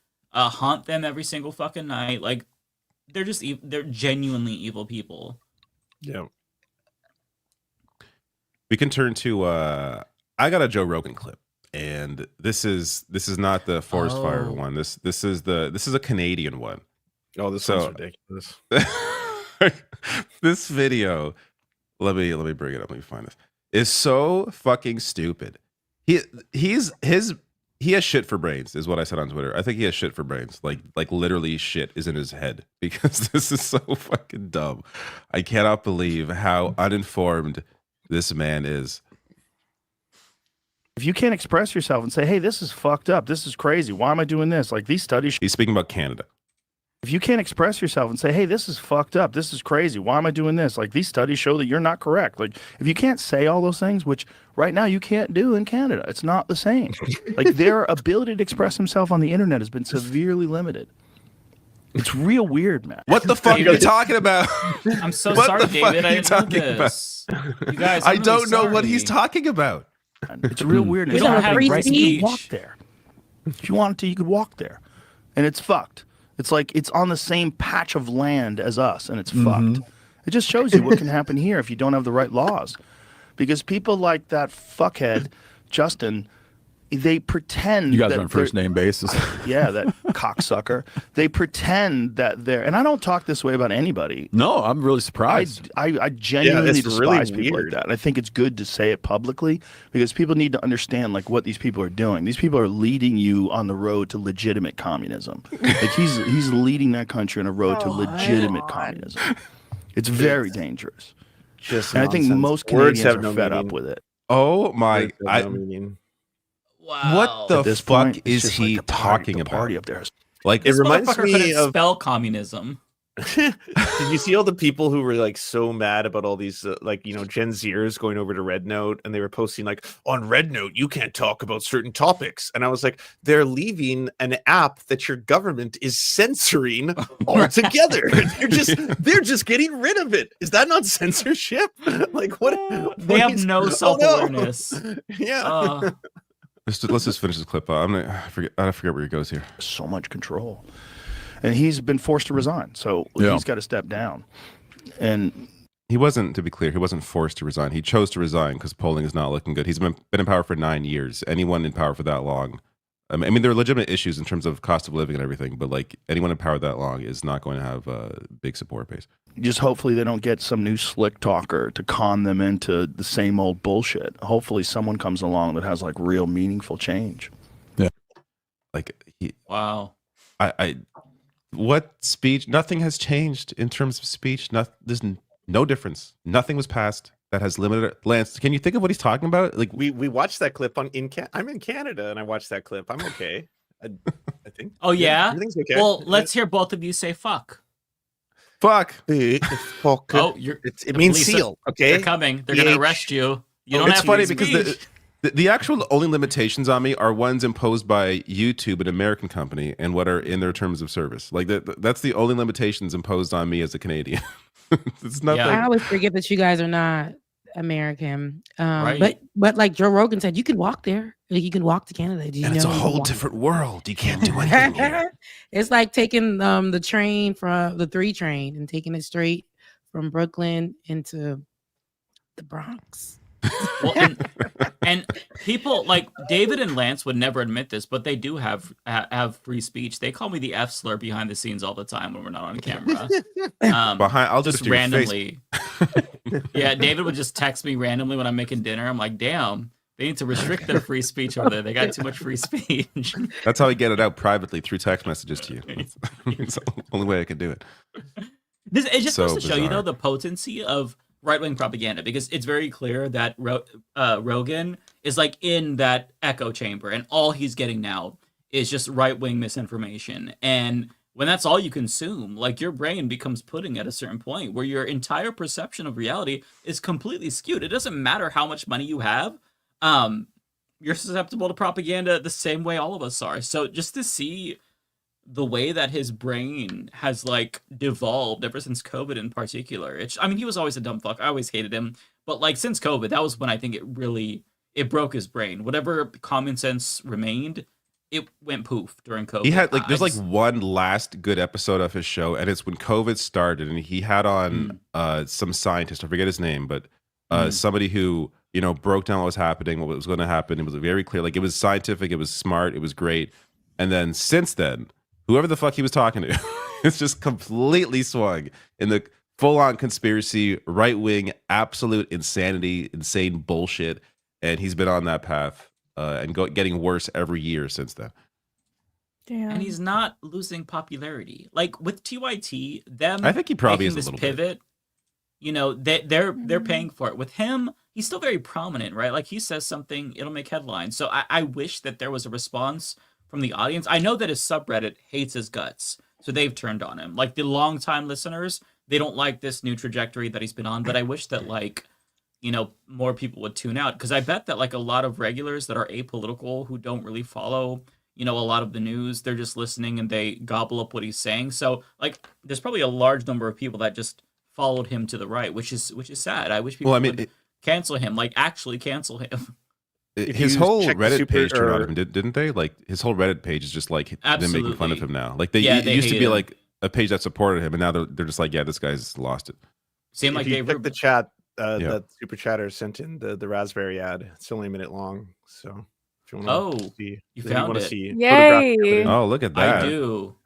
Here, this is going to be ammunition for Ben. Yeah, Ben can put it in the next video. Not that he has to, because I would love to hear Ben talk about this more. I love Ben's videos. I remember this ad. I don't. I want bagels. Bagels are There's always these weird cream cheese options. I can never just find the plain. What about salmon? Do I look like a grizzly bear? Here, try this veggie. Where's the plain? Where is it? You're more of a grape drink kind of guy, right? Or try this mouthwash. Wow. Where's the plain? Do you like sexual healing? Where is the plain? Where's the plain? Where's the plain? Where is it? Where's the plane? Dude. Anna Rasparian. No, I want there it is. Wow. No, don't. Okay, if nothing that's a Ben is going to use my that. God. Ben is going to use it. TYT put this out? Yeah, it's there. I remember they used to have like these interstitials. That's it looks like it was made in film school. It would play during the live show. They'd have during their breaks they'd have random ads. We had stuff like that too when we had the show in house for Like It or Not years and years ago. We used to have our own little commercials. One me and Ben talk about all the time is cringy, Jesus.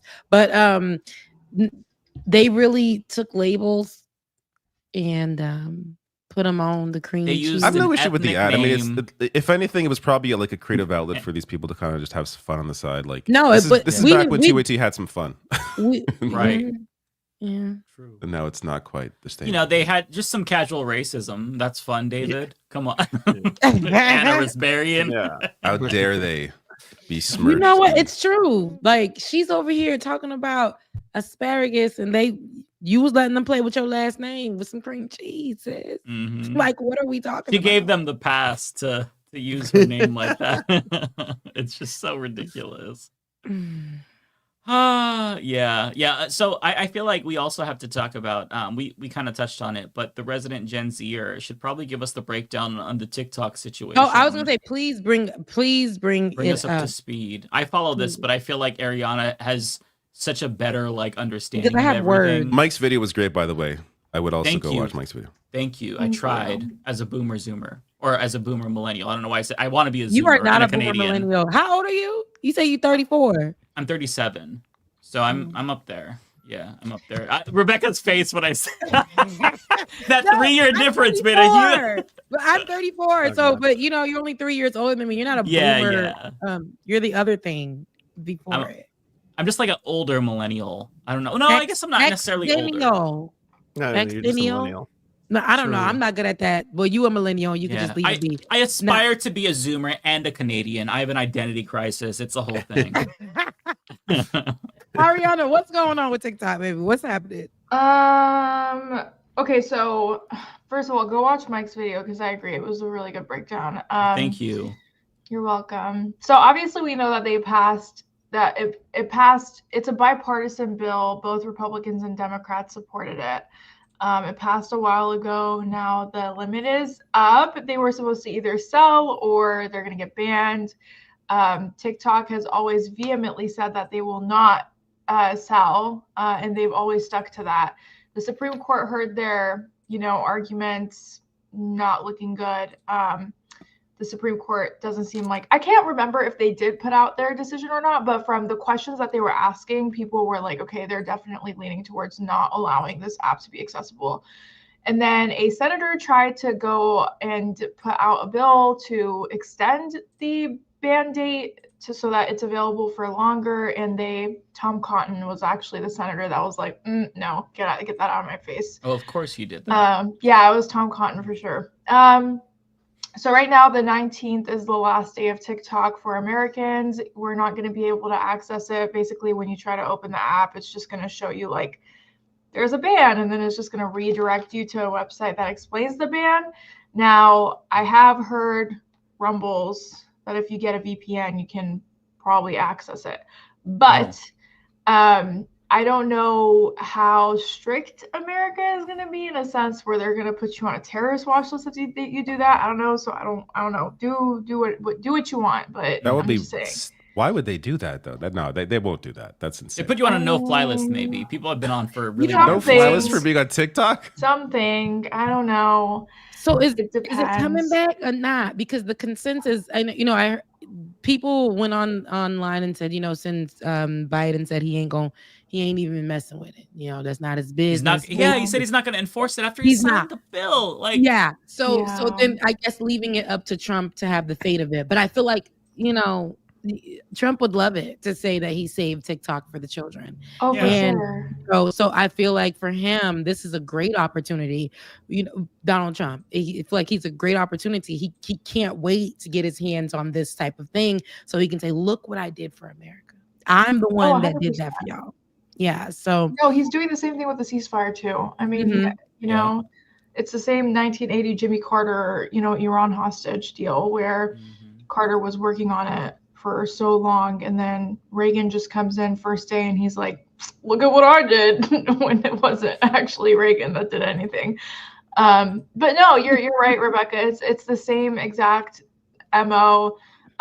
Trump is like, I'm going to save it. Now, he can't override what SCOTUS says unless he can get Congress and Senate to unanimously pass a new bill. Like, it's going to be very hard to try to bring back TikTok once SCOTUS makes their decision. But he is going to have a majority Senate and House. So never say never, even though a lot of Republicans are against it. He might be able to pull something. I don't know. So, so outside of the whole like political, aspect of it, I feel like personally, I'm not a TikTok girl, but I know that you are, Ariana. And I know that it will affect people if it does, have a ban on the 19th. And that's just in what? Less than 48 hours? No, that's 48 hours. I'm not good at math. But, so I feel like with that, the whole conversation, the scare, right? The fear that it's put on people online, the discourse is what bothers me, right? It started off with people, saying, hey, this is my coin. Like, I don't know what I'm going to do because this is work for me. Just like everybody else on other spaces, it's the same, right? For people who make it on TikTok, they make their coin on TikTok. So the discourse is what bothers me. And I'll get to the other apps, but the discourse is what bothers me because people are trying to tell people how to feel about it. People are trying to do the how-tos, how to start making your stuff long form for you to get here. And now it's making people go into a frenzy. You need to hurry up and pack up your stuff, and you never know what could happen. You get over to YouTube, and some people aren't built for YouTube. Maybe like it's just like a whole thing right now that I think, and people are downing each other. Some people who got one follower on their stuff are saying how they can't wait for it to go. It's a whole discourse that's driving people bananas. Outside of the discourse, because there are people who And then with the discourse, though, it's actually pretty telling. I'm gonna add this and I'm gonna walk it out.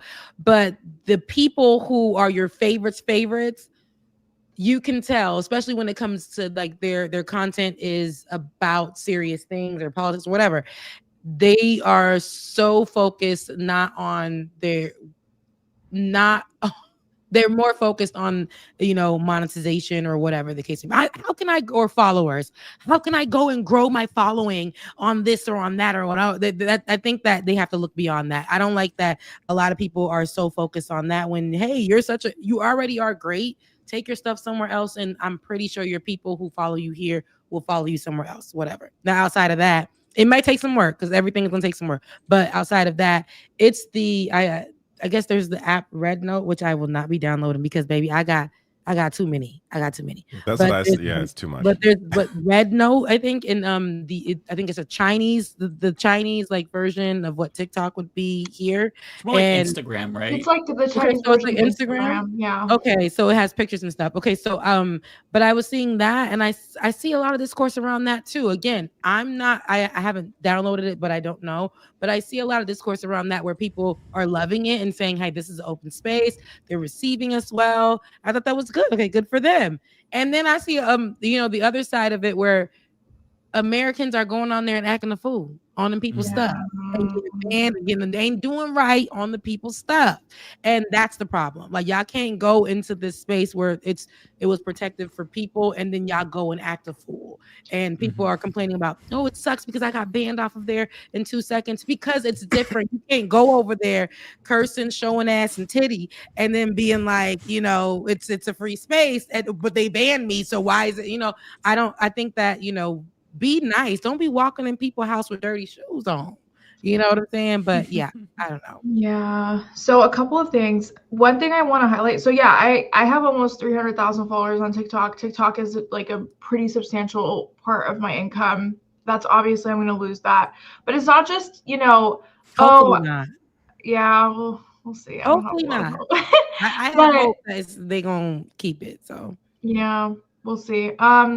But it's not just oh, you post your little dancing videos and you make money. It's like, first of all, TikTok pays out creators the most. I get paid out anywhere from $1,000 to $3,000 a month.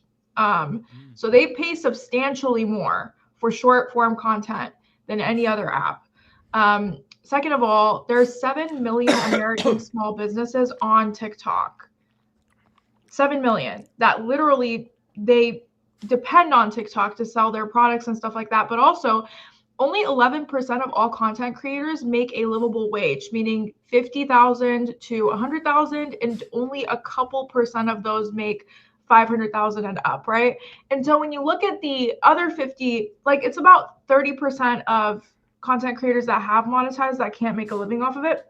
Most content creators who make money are literally just trying to put food on their table. It's just a matter of, hey, I just need $500 extra to like carry me to the next month so I can pay my gas and I can cover rent. And so I think a lot of people aren't really grasping that fully.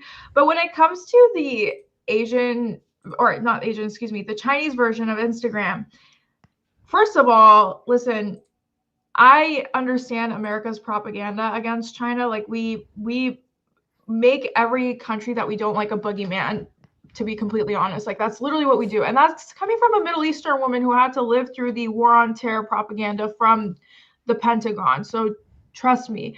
But there's some things about the Chinese government that just does not really align with American, how we operate here. For example, any of my content creator friends who went on there who even put a rainbow in their bio, not even any mention of being gay, lesbian, queer, whatever, they got shadow banned and they got their profiles nixed off.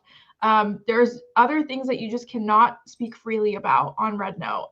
And so, yeah, it's the Chinese government. If you talk about the Uyghurs, you're banned. If you talk about different things that they don't want you to talk about, you're going to get banned. So there's other things about that I feel like people aren't really grasping either. But also, I feel like it kind of goes down to the conversation we were having about Americans being fucking annoying when they travel. or being tourists. So a lot of Americans went into this app and they were like, oh my God, Chinese people, they're actually so cool. They're actually so nice. Like they're amazing. And then you had a bunch of bigger creators come on and they're like, hey, welcome. We love that you're here. Please don't infantilize us. And, you know, like we're human. Don't treat us like weird. And like, you're surprised that we're nice. Like, what did you think we were? And so it's just, the whole thing is just such a shit show. That's all I have to say. It's a fucking shit show.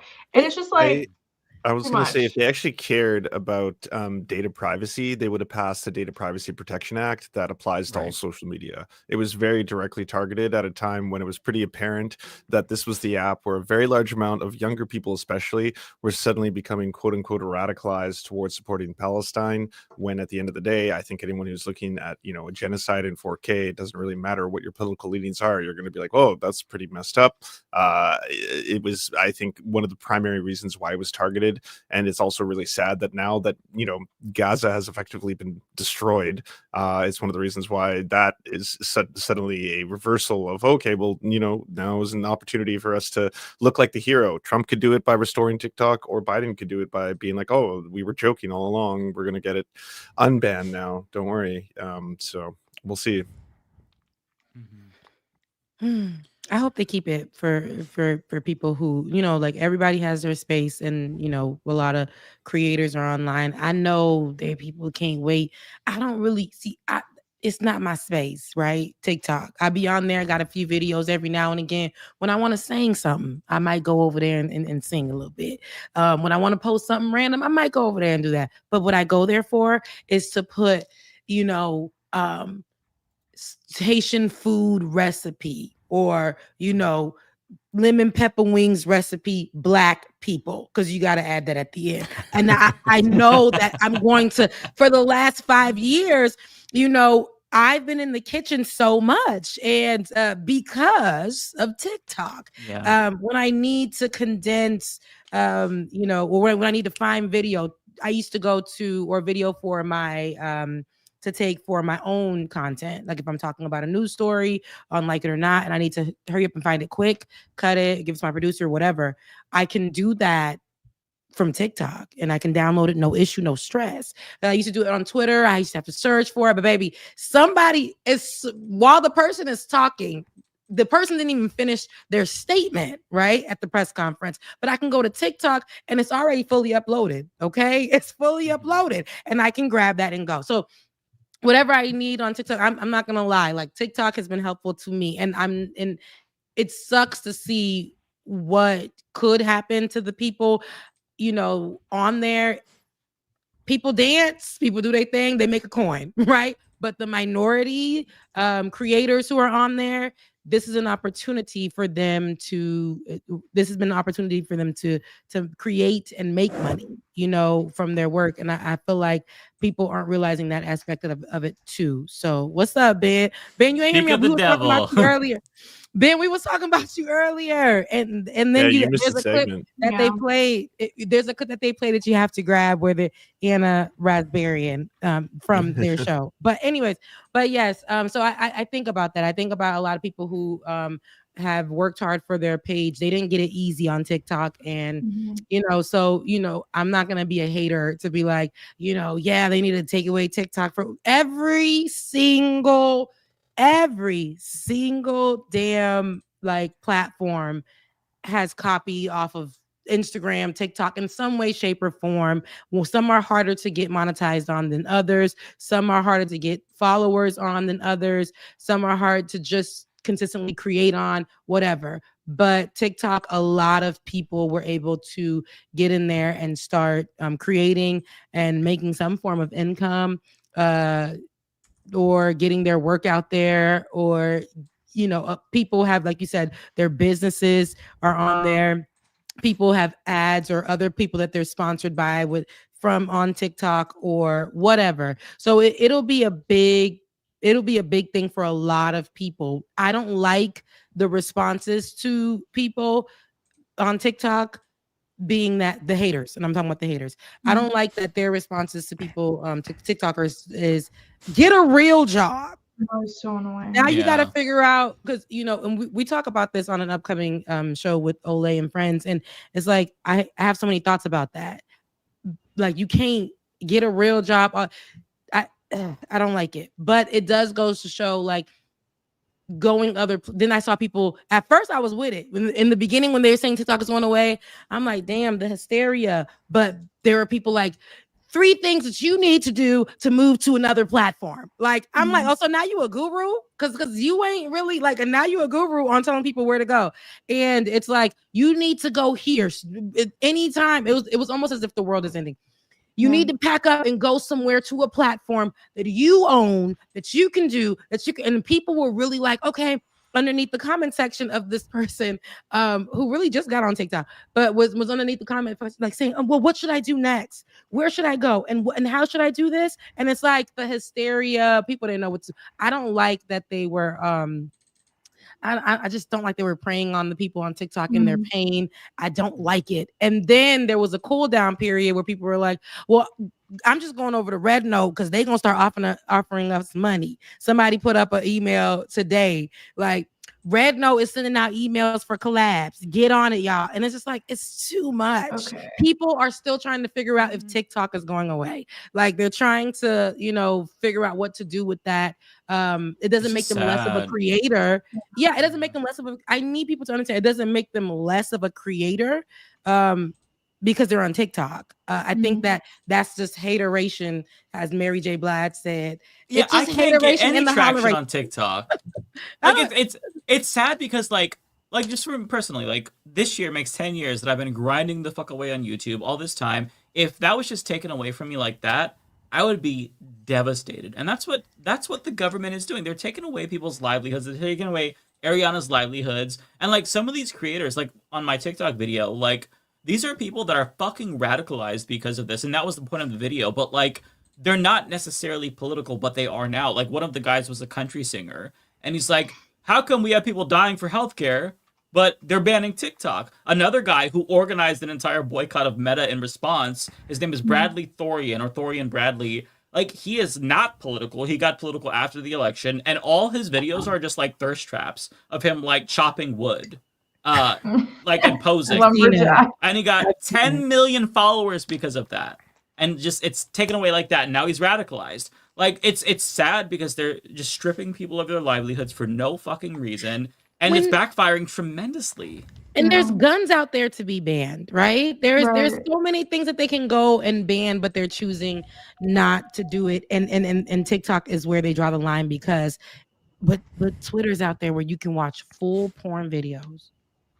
Full porn. Right. On Twitter. On X, excuse me. Oh, there's nothing wrong with that. You get it's absolutely, because kids can log on there and just see all the things. Kids can log on to any website, though. I don't know. No, I was gonna say, you know how they're banning porn, or they're making you enter in your driver's license for like Texas if you want to watch porn. Like, you could just go to Twitter. They ban it in other cities. People are mad about it. Well, you could just go to Twitter. So there's a lot of places. It's a weird. People are mad about it. I'm like, dang. I would be fucking pissed. No, but seriously.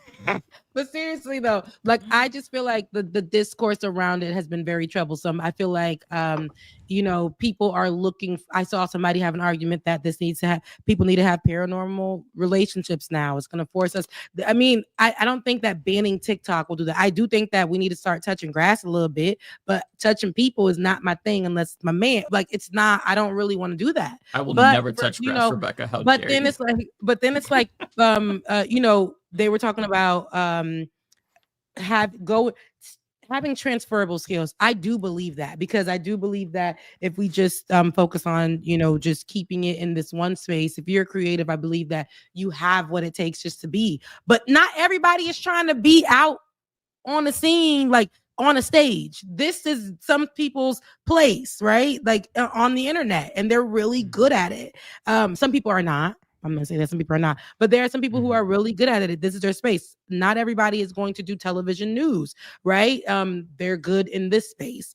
And so I don't know. It's a lot of discourse that I've been seeing, and it's driving me nuts, because people are going crazy, and they're looking to these people that I think are straying them wrong. But I've also really seen your favorites, and how they really give it up. And I'm like, oh, this is how you guys really give it up. So y'all not even really for real radicals or progressives or nothing. Y'all really just here for the coin. Y'all really TYT in it. And that's what I've seen with this possible ban of TikTok. I really don't think I don't think, maybe I'm not feeling like it's really gonna be a full ban. I feel like maybe like Trump will be like, oh, he took it away, but I can bring it back for you. I can get it back. I can do that for you. So. And like, I feel like that's gonna be the thing. I don't want to put it in Trump's hand, but he likes clout. He likes to sign paperwork. It's an easy win for him, right? He could say, hey, Democrats banned it, I brought it back, and Gen Z, give me credit. It's just it's such a fucking, and Nancy Pelosi had to be an imbecile and make a big spectacle about the whole tic-tac-toe. So now everybody associates this ban with Democrats, even though it was bipartisan. It's just it's an unforced error. Like, it's an unnecessary way to piss off Trump tried to an do it. He entire just didn't have generation. support in Congress. I just want to say, like, the issue here is that the American government is just, and I was having a debate with my best friend about this, the American government is just not convincing. Like, you cannot convince me that China is a scary adversary if you have Cory Booker on there doing dances, TikTok dances for campaign money for Kamala Harris. Like, I'm going to be real honest. It's not very convincing when you have, Kamala Harris HQ dancing around with TikTok. The White House, Joe Biden, White House, they're all everyone, top to bottom, they're all on TikTok. So you're telling me that TikTok is somehow a data adversary, even though there's record of Facebook colluding with Russian bots to get Trump elected, but no, TikTok. So here's the thing, like, it's like, if you want to convince American people that something's an adversary, you have to be convincing. And they're just not being convincing. And so now you have a much bigger problem because you have hundreds of thousands of people that have signed up for a app that is now owned and operated by the Chinese Communist Party. So good luck, babe. But it's just like, it's just the way this whole thing has backfired. I really hope obviously, I know they're not going to learn their lesson, because here's the thing. They think this is early 2000s where you can just go on a podium, say, war on terror, have Caroline Maloney wear a burqa in Congress, say that Islam is coming to America to radicalize everyone.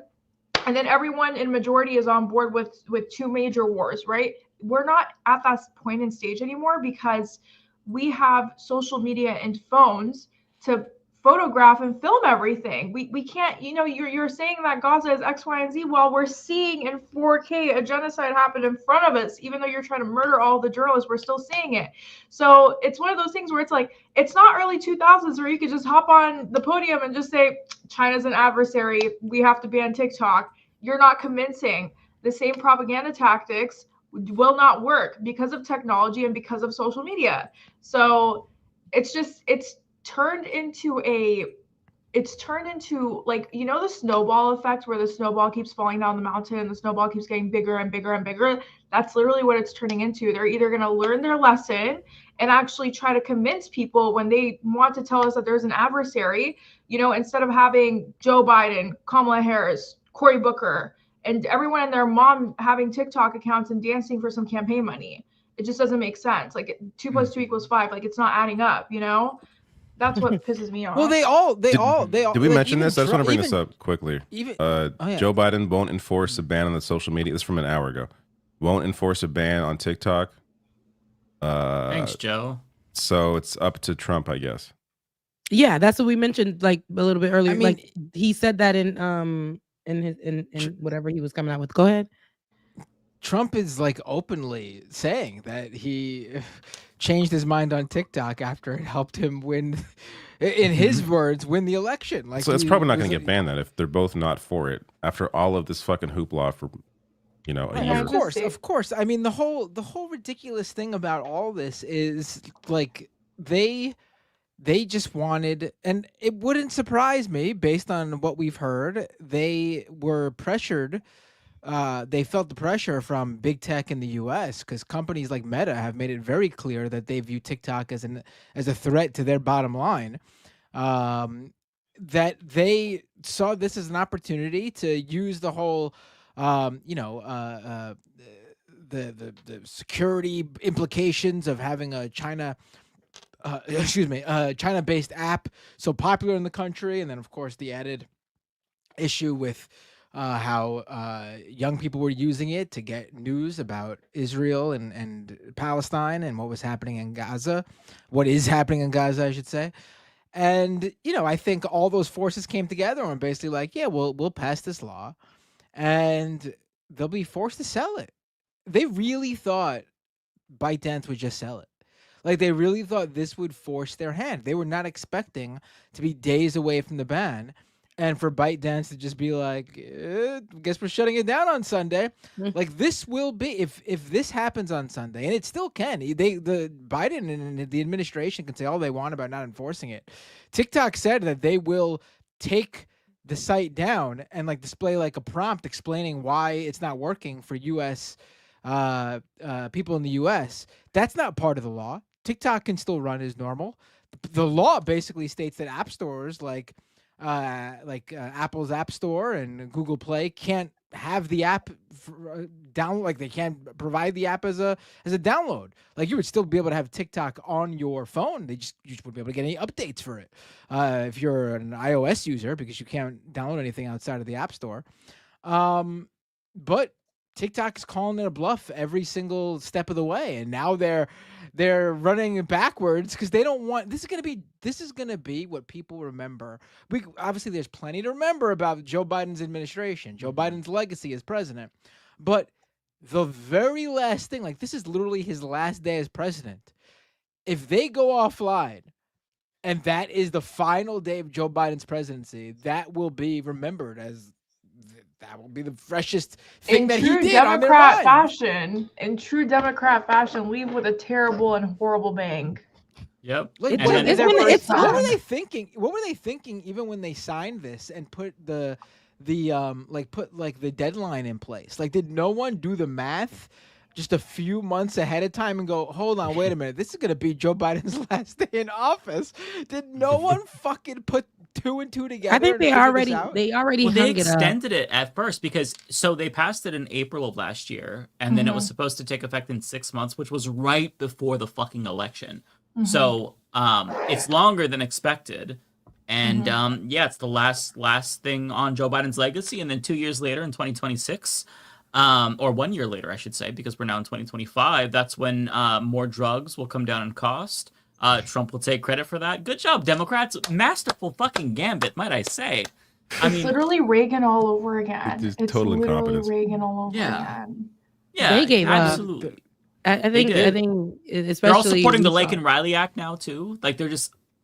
Oh, they're just that checking act is out. gonna be a shit show. Morale is low for Democrats, and they're not even trying, baby. Morale is on the flow, and they're not even trying. And I'm like, everybody looks defeated. Everybody looks defeated. They don't care to put any effort in. And I feel like if you are in leadership position, especially working alongside Satan in a few days, and work, like, y'all gotta bite the bullet. Y'all gotta be out there. Y'all gotta act like, Miss Crockett. Like, y'all gotta be showing up. She's holding down the Dems on her back, baby. Like, she really is. Congresswoman Crockett. And I feel she voted president on the TikTok ban. She voted president. Like, what? You're young. What are you doing? You see, it's funny. You call it TikTok. You see, it's hitting you too. Now I feel I call it TikTok for a second, but you got it right. Nancy Pelosi got in my head. Oh my god. Oh no.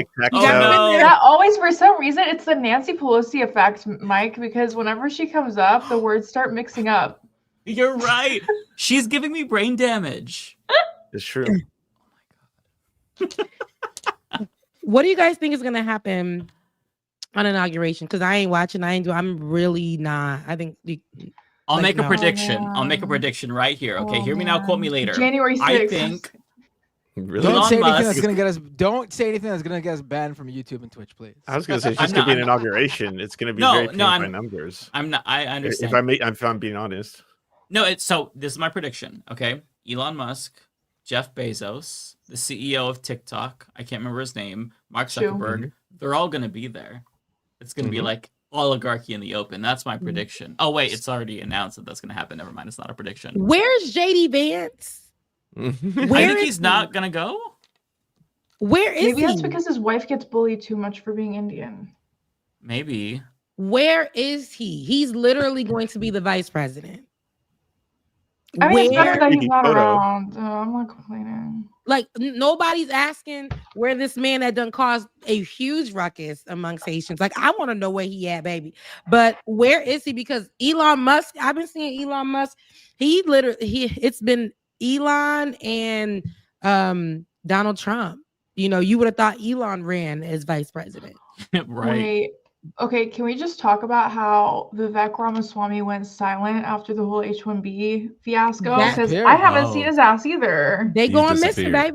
baby. I feel like because they know Donald Trump does this thing, and I said this. He's gonna still do it. We're gonna see him start swapping out folks. Is this gonna be his? Now I don't know about the vice president, but he's gonna be swapping out people. The people that he's putting on in his cabinets and all around him. We're gonna see those people get swapped out the same way we saw in his first term.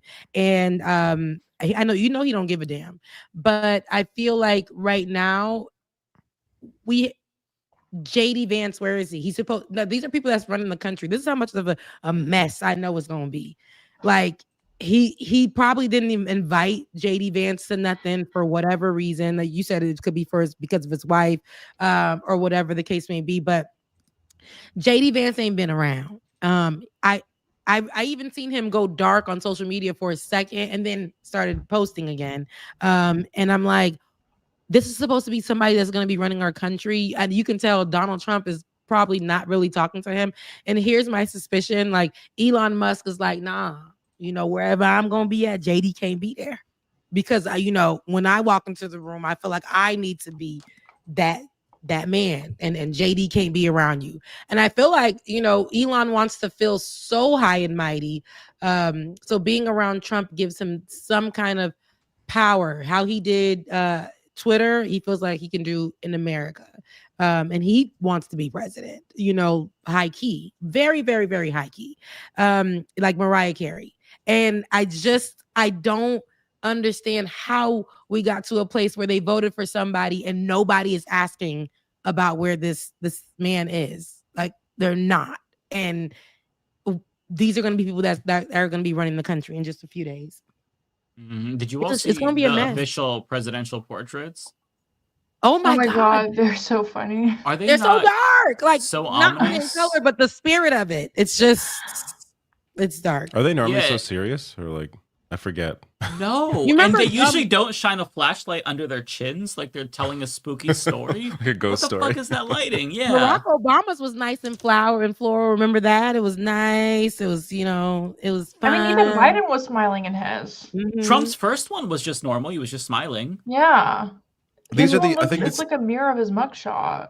Are these Yeah. supposed to be the presidential photos or like the inauguration photo? I think it's like. Aren't they different? Are they I different thought they were the photos? official presidential photos. I thought it Yeah, was. pretty sure they're the official I photos. saw it listed as the inauguration photo. Oh, so let maybe me it's take a different than look. the actual portrait. Somebody said it's like going to be a good preview of the next 4 years. It represents. I haven't seen JD's photo. I haven't seen JD Vance photos. They said look up his photos. Oh, it is the inaugural one. Okay. Let me see. Let me bring it in just so you all know what we're talking about here, in case you haven't seen it yet. Oops. Here, I'll bring in JD Vance. Okay. Okay, I got Trump. Perfect. Because I ain't seen JD's. Here's Trump. Like, look at the lighting. It's so Wait, this is weird. not black and eyebrow white. is I seen it really- black and white, so it's not black and white. The internet be lying. It was at first black and white, but like, look at his fucked up eye. Like, what's going on here? That's giving his whatever eye he used to give on his show. What was that? The Apprentice. Yeah, He's not that man. He thinks that he's that. He thinks he's young, and he was old then, but he thinks he has that kind of look. And baby, His you skin is just so you're leathery and deteriorating, dry. beloved. All that money. See, money can't do nothing for It just. I mean, money can do a lot, but it won't clear the hate. The hate will make you ugly. Ugh. Here's JD Vance. Bye. No, that's Literally an bye. edit. That's an edit. Y'all play too much. What are you talking about? No, that's his face. That's not He's his serving. Okay, I guess Timu DNA tested this one. I don't know. I saw a bunch of them clowning on. Like, let me find some other one. There's got to be a couch in the background that somebody photoshops. Okay, there's there we go. Oh, not the Looking chipmunk good. cheeks. People I play. love it. One time someone said that he looks like a Care Bear, and I just can never unsee it. Like Care a Bears are racist Care cute. Bear. And he That's accurate. He looks like a racist Care Bear, and I just cannot unsee I don't it. want people to change Care Bears. I think this is the real one, though. It still looks like it's. He's It creepy still looks looking. Photoshop. It still looks weird to me. Sure, this is the real one. He It looks like his eyes were flipped vertically. I can't trust nobody but Lance with those type of eyes. Like those eyes are super like holy shit. I'm honored. I'm honored. Like, no. It looks almost AI. One good one. Yeah. Is this the real Vance one? is Let me the look only at this. beady-eyed freak I think it's the trust. real one.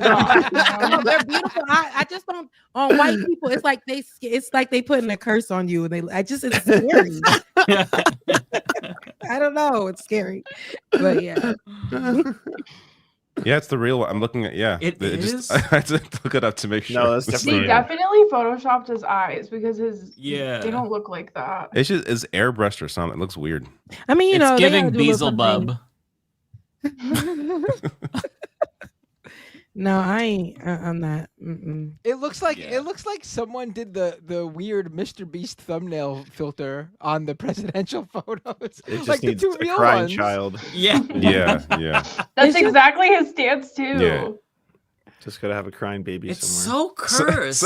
Somebody should Photoshop him over Mr. Beast in one of the thumbnails just to see what that looks like. It would fit in perfectly. I gave away 3 Teslas. He what do you looks say? like a Super pyramid chats? schemer. You know, Definitely the super people chat. that sell knives and shit, or like the energy drink pyramid schemes. Somebody Forex. asked, how do I feel about Michelle Obama not pulling up to the inauguration? I'm all right with it. Let me tell you something. When you know, like, I'm not coming. That's the best thing. Like, who all gonna be there? Oh, yeah, bet I ain't coming. I'm not pulling up to support any of this mess. She doesn't have to. She was the FLOTUS, right, for us. She won the president, okay? She was the first lady. She won the president. Her husband gonna handle it. He gonna do what he need to do. He gonna go, whatever.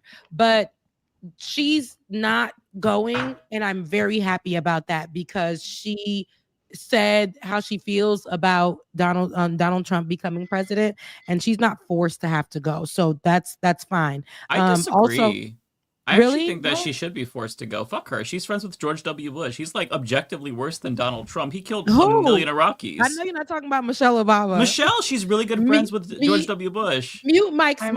I Mike's swear, mic. I'll prove it. I'll prove it. Right It's now. true though. That is true. No, that is true, Michelle. Super chats. Disrespect. You went a little too hard. Now you can have your feelings about her being friends with that man, and I do too, right? But you acting like her name is Hillary, right? I'll show Hillary Clinton, and it ain't. Now I've got receipts. now they are friends. I believe that Michelle Obama and she had a love for him, but she's not going, and I'm all right with she's not going to the. I rest We my can do that. case. That was beautiful. That was a beautiful moment. I don't like that man. Rebecca, how No, dare you? that's- I don't like that man.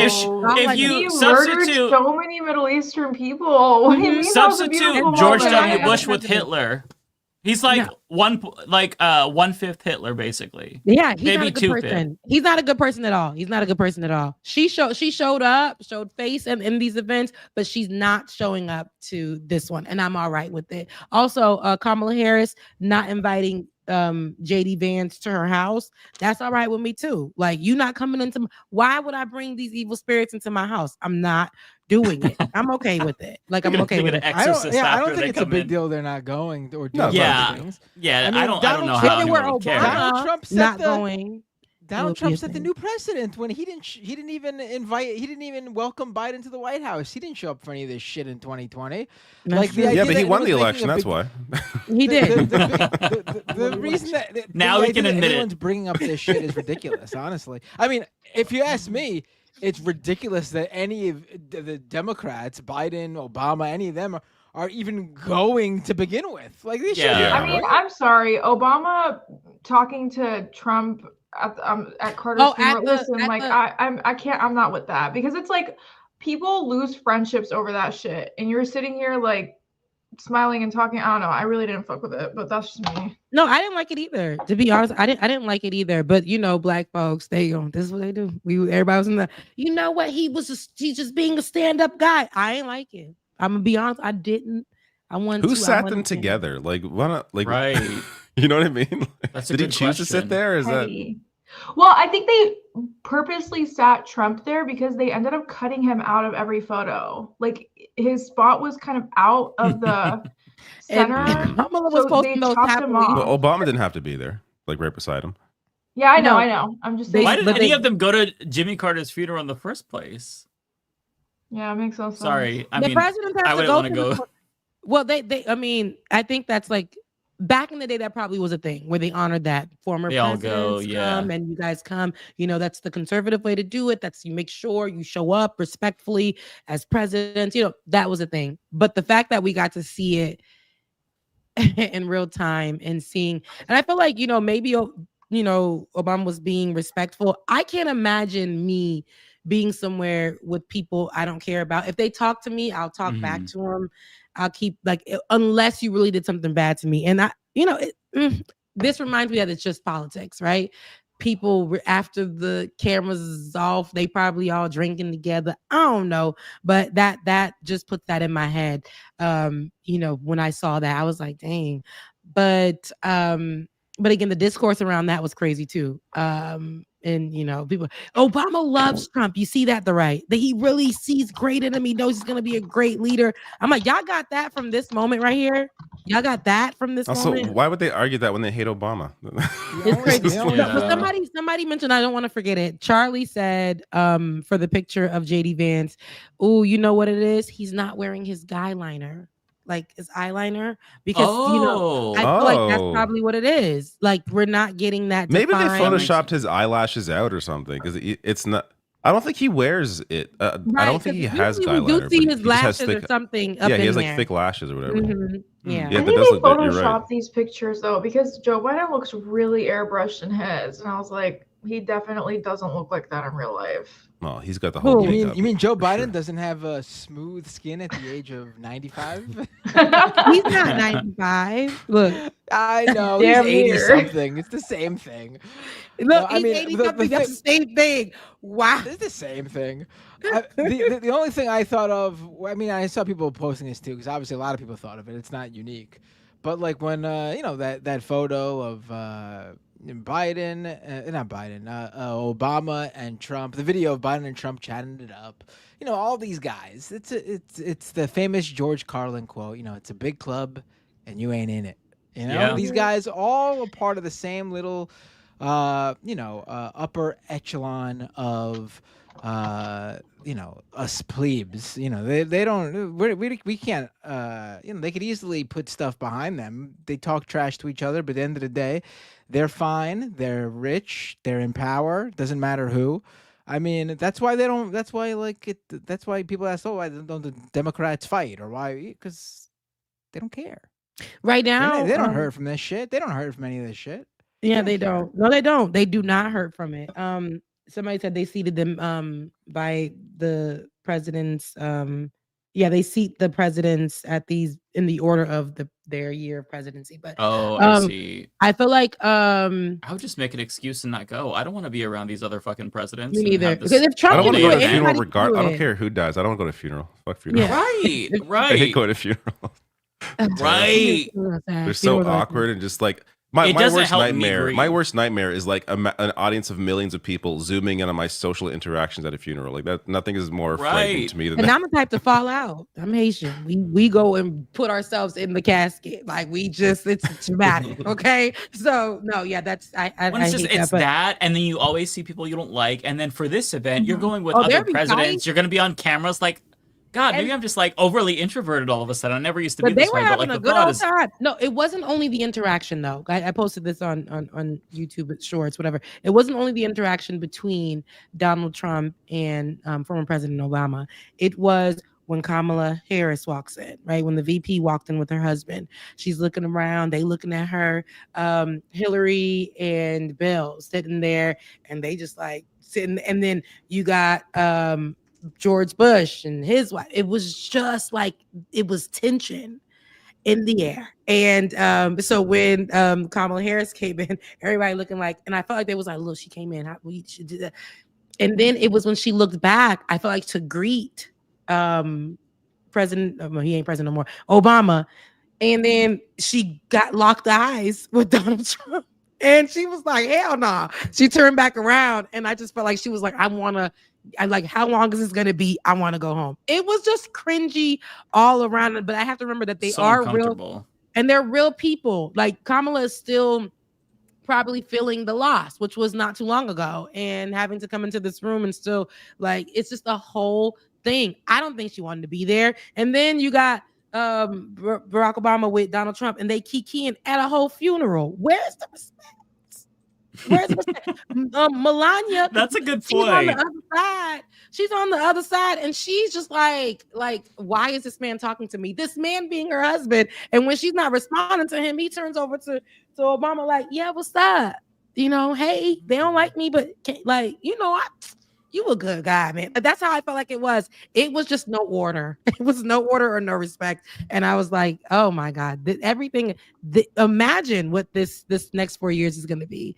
I mean, it started out crazy. It already started out this whole year. We only 2 days in, and it's been a lot happening. It's been a lot happening. They're blaming the right has done a ridiculous job. I mean, we talked about that earlier, and blaming the fires on everything but like climate change. And Donald Trump, there was a video that came up when they asked him, this is a video from a while back, they asked him about climate change and the fires in LA, and he's like, when I become president, we're gonna figure out ways, to fix that. They were asking how, and he was just like, it'll be cooler by then. Like, we're just, it's nothing. He's like, is climate change an issue? No, it's not.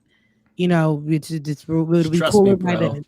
And then and then here we are, and it's like what was said, and you're gonna be the president, and if this were to happen again under your people, it's just I don't know. All right, I think it's time for unfortunately, my dog's really sick right now, so I got to do my super chats and bounce. I only have a couple quick ones. You guys go ahead and just read them out fast, and then I'll rate it. Hope your dog's okay. Yeah, he's doing better now. He was vomiting for 3 days in a row before I took him to the doctor. But all the X-rays and everything turned out positive, except my bank account. That's the only shitty thing. There's no public dog care here in Vancouver. Adam Ilioff, thank you for the $5. Lance, in regards to asparagus as a slur, it's been used by the French in the past as a slur against tall people. I didn't know that. Thank you for the information. The Queen Matriarch, thank you so much for the very generous $20. No matter what, the trans gaytriarchy will prevail. Here's some money for the commie raids. And Jon Stewart for president. And if he was running, I'm pretty sure everyone would get behind him. Tokyo Hans, thank you so much for needing to get Bill Burr on the show.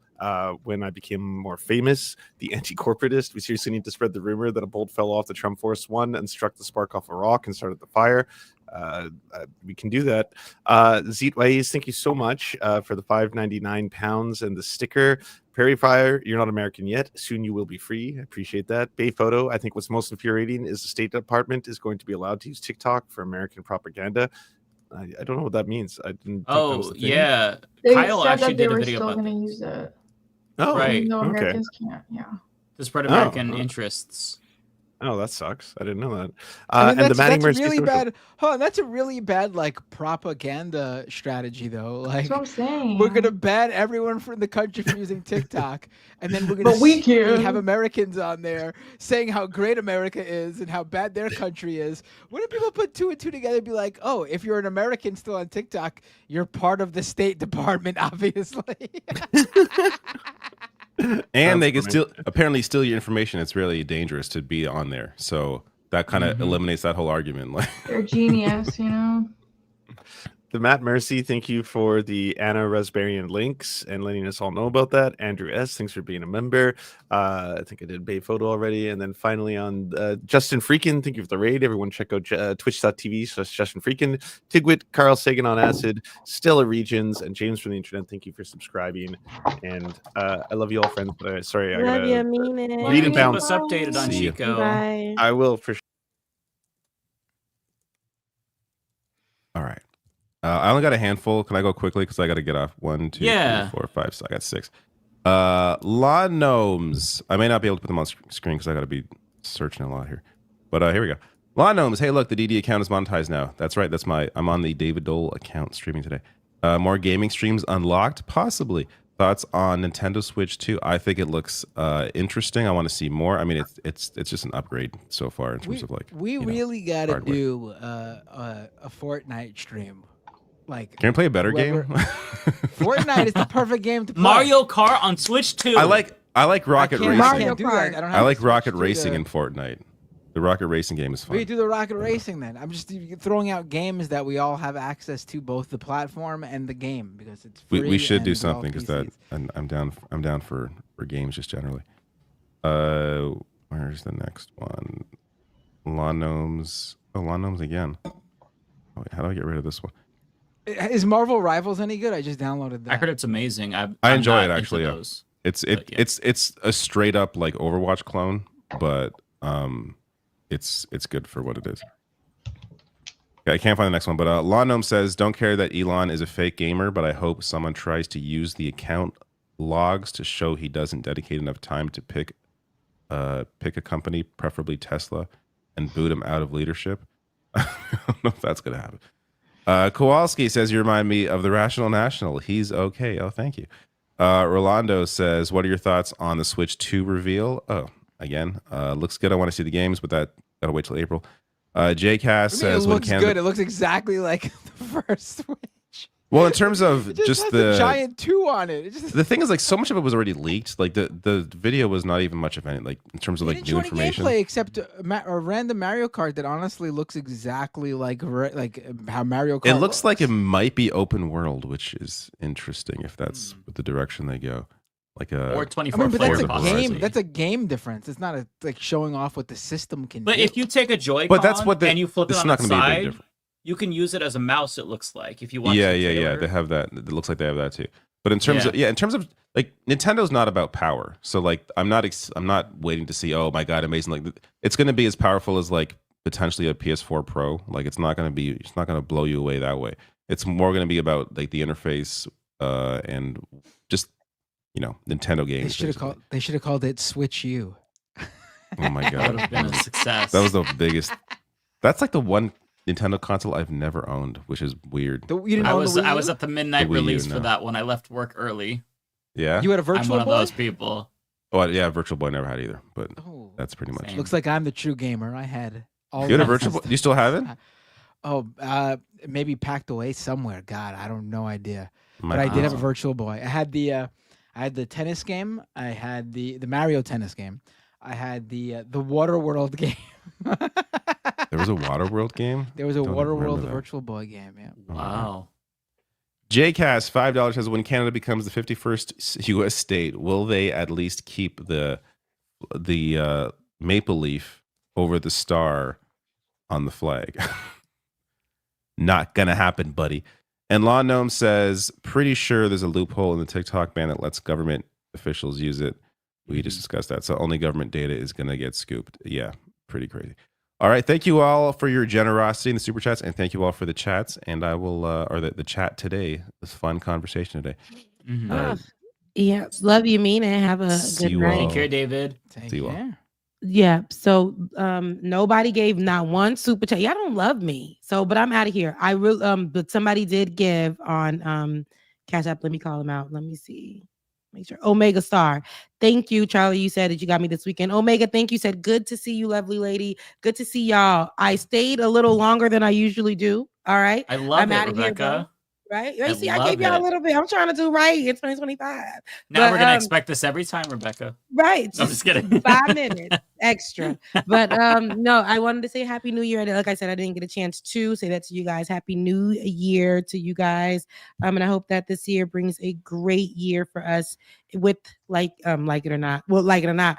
But with the Leftist Mafia. So I just wanted to give you guys good vibes before I get out of here. I will see you guys on next Thursday. Love you, mean it. Bye. You take care. Bye. Bye. Okay, I'm gonna read mine too really quick and dip if that's okay with you guys. Sure. Sure. Okay. Cool. Also someone said Ariana heard Vijay Games and peaced out. I had to pee. Okay. Like, please. What a girl. I know. What a I went girl. like 5 times during the stream, so let's not over police the women, okay? Right. It's see, this is what I'm talking about. Okay. No, I'm just kidding. Okay, I'm gonna go from first to last. Ariana, what a welcome addition. Oh, thank you. Ariana, what a welcome addition to the awesome podcast.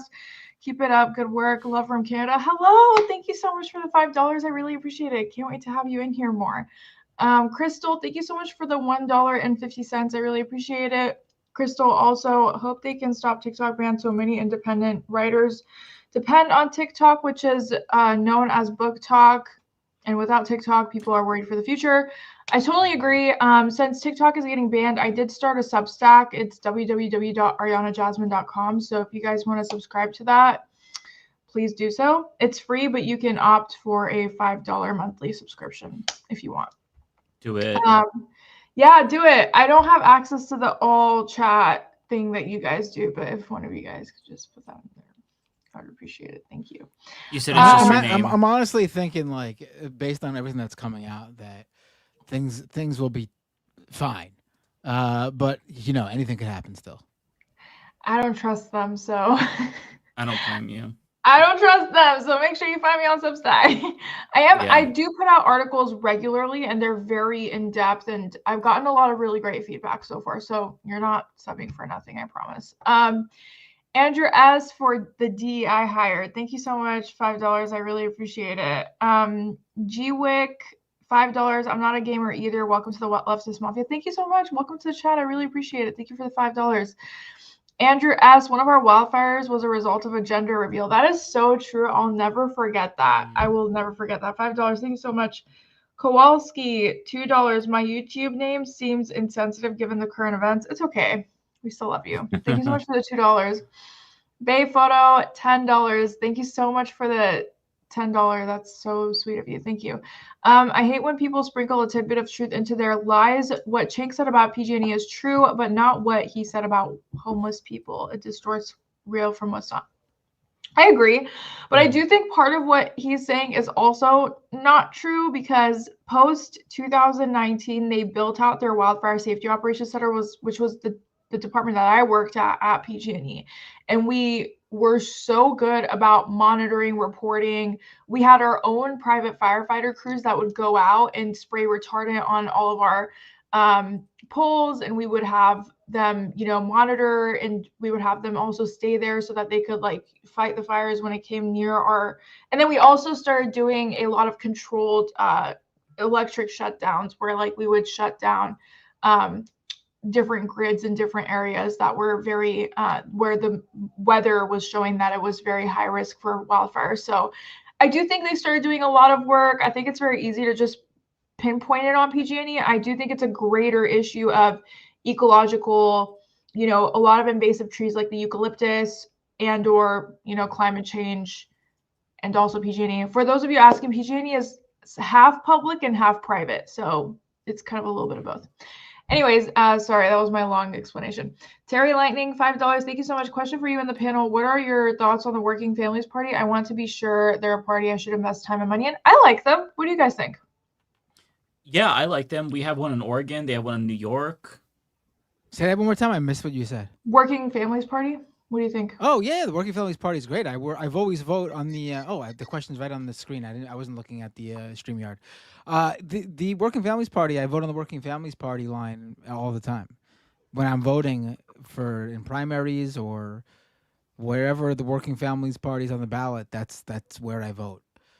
In New York, you're able to do that, and your vote counts for the same candidate, no matter what party line they're on. Like if a Democrat's on both the Democratic Party line and the Working Families Party line, you can vote for them on the Working Families Party line, and at the end, the votes all get tallied together. Doesn't matter what party line that person you voted for. So it's a good way to vote for the candidate you want, and then also support the Working Families Party, making sure they have ballot access. Sometimes Democrat isn't endorsed by Working Families Party, and they're not on the Working Families Party line, and then I don't vote for them most of the time. Okay. So yes, we all support them. Parker, thank you so much for $5. This is the final Leftist Mafia before Orange Man is inaugurated. Oh, I didn't think about it like that. Everyone enjoy the final 86 hours. If you can't also carry Underwood, it's shameful. Yeah, Carrie Underwood was a surprise for me, but I don't know. I wasn't expecting all that from her, but you know, this isn't her. This, like, obviously, you know, anyone who supports him or is doing anything like this to curry favor with him is ridiculous and should be, you know, you should not like them. But also, I don't feel any like, oh, hold on to the days before Trump, because this administration sucked ass too. You know, it's not like we're losing even like an Obama-like figure. We're losing Joe Biden and his shitty-ass administration that dropped the ball and might have set back any sort of, you know, progress in this country for a generation. Oh, generation is putting it nicely. I mean, also, to put it quickly, Joe Biden ran on very, very, very progressive platform. He ran on student loan debt. For a Democrat. We should make it for clear. a Democrat. No. Obviously, but he ran a very progressive campaign, and that's why he won, because everyone was sick and tired of Trump, also COVID, whatever, blah, blah. But, you know, the fact that he just kind of turned around and ended up being one of probably the most underwhelming and worst presidents we've had in modern day history, like in the Democratic realm. Yeah, that was sad. Okay, $2 for Yodar. Thank you so much. I really appreciate it. GWIC, they'll ban TikTok and put a bunch of small creators out of business, but not for profit healthcare. That would put a bunch of millionaires out. Yeah, anything to stifle the little guy. That's the American way. Django, thank you so much for the $2. Jay, thank you so much for the $5. Anyone find it bizarre this inauguration falls on MLK Day? Maybe bizarre isn't the right word. I don't know. I didn't even think about that. That is kind of weird. That's disrespectful. Yeah, that's sad. Okay, I wonder if he's, Trump will totally say something too, like just. Oh yeah, 100%. 100%. Just like how MLK went through what he went through and came out on top. I've gone through the same, and now look at me. Like he'll totally compare himself to MLK 100%. Yeah, so don't be surprised. Maybe you guys can bet on that on Polymarket, but I will head out of here. Thank you so much, everyone, for the super chats. Care. Can't wait to see you guys next week. Bye. Peace. Oh, it looks like Rebecca's super chats were disabled. Somebody said in the chat. We'll have to remember to shoot her a message on. I'll do that real quick, actually, in Twitter. So and be sure if you didn't get to give Rebecca any super chats because they were disabled. And you're, pining for someone to give super chats to, you could always send them my way, and I'll let Rebecca know that I got her super chats for me. All right, I've been unstarring, and I feel like I have a rhythm down to where it doesn't throw me off like it did last week. Have we been unstarring things today? Or you're going through it now? Yeah, I've been trying to follow along with it. So, okay. Do you want to do yours first this time? Because I have to go to the bathroom and get some water. So give me a chance to do that. You mind going through your super chats first, so I don't have to fucking listen to them? Yeah, sure. Go ahead. I'll be right back. I just want to take a quick. Wait, did Ariana not shut off her thing? She's still there. Do you see that? There we go. I could remove her. Yeah, I think she might have just muted. There we go. She's gonna pop back in and scare us. Should I ban? I'm gonna ban her from the studio now. Let's leave her there. No, because then it might fuck up the next one. All right, let's go to. I can't find it on the I can't find it. Oh yeah, here we go. Tokyo Hans with a super chat. I am 10th in the world for Tetris. Are you really, Tokyo Hans? I don't believe that. Thanks for the super chat. Let's go to JCass. I'm the best Sims 4 player on Earth. Fight me. Fight you in Sims 4? Kowalski with a super chat. Calls when? I have a conspiracy Hansi isn't ready for. I will be bringing back my stream for calls and everything very soon. I took that break, and then I intended to start in the new year, and then I had to go away for CES, and then I was exhausted. I'm aiming for next week. I mean, obviously with the Trump inauguration, it just makes sense to get it going again. And then there I am once again all the time as usual. So yeah, they're coming back, Kowalski. The Tungsten Wire with a super chat. Boomer Binder teaching Gen Z how to use a mic. Right. Absolutely. Ariana needed to know. I needed to explain how to use a mic. It's that simple. You know. The kids today don't know those that old fangled that old fangled tech. All right, let's go to the next super chat. Tokyo Hans. Fires in LA have started from a guy mowing his lawn, raccoons chewing on power lines, arson by clout chasing firefighters, but yeah, can't find anything official on homeless. Is that really some of the reasons why the fires started? I mean, that's not shocking to me because there's all sorts of different reasons. There were multiple different fires, so each of them have their own, reason for starting, but are those some of the reasons for real? Guy mowing his lawn, raccoons chewing on power lines, and arson by clout chasing firefighters? What? Really? I don't know. I don't want to confirm. I have no idea. Yeah. Tokyo Hans, 5 memberships. Thank you. And another one. This is 2 My for a total of goodness. 10. Thank you so much for gifting those memberships on YouTube, Tokyo Hans.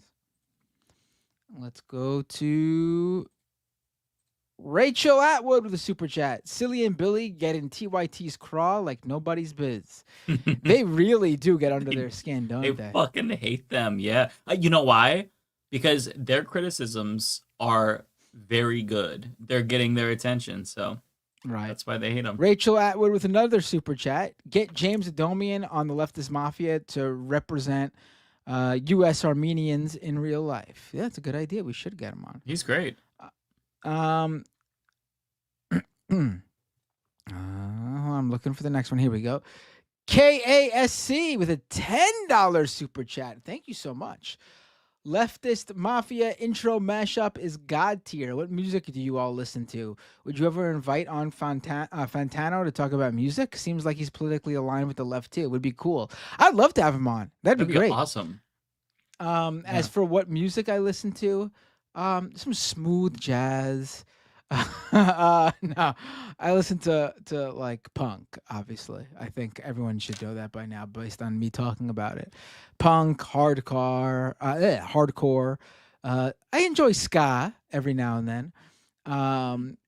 Real legitimate emo, which is not what you think it is. It's not the boy bands with guitars that you see and people claim, oh, sad music, it's so emo. No.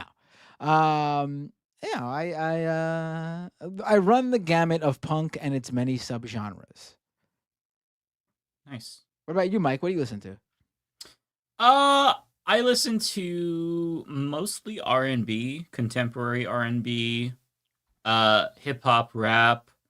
I like some pop. I'm really big into Ethel Cain recently. Love her to death. She's also a huge leftist, so there's that plus. You know, sometimes a little bit of K-pop or J-pop. It depends. That's about it. Sometimes some electronic. I sound like a boomer. Some electronic, a little bit of dance. House once in a while, but mostly hip hop and R&B. That's like my go-to.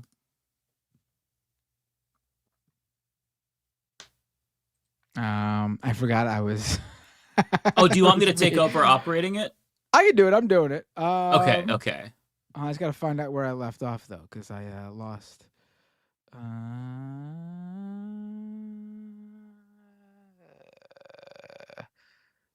How do you find it when you lose your place?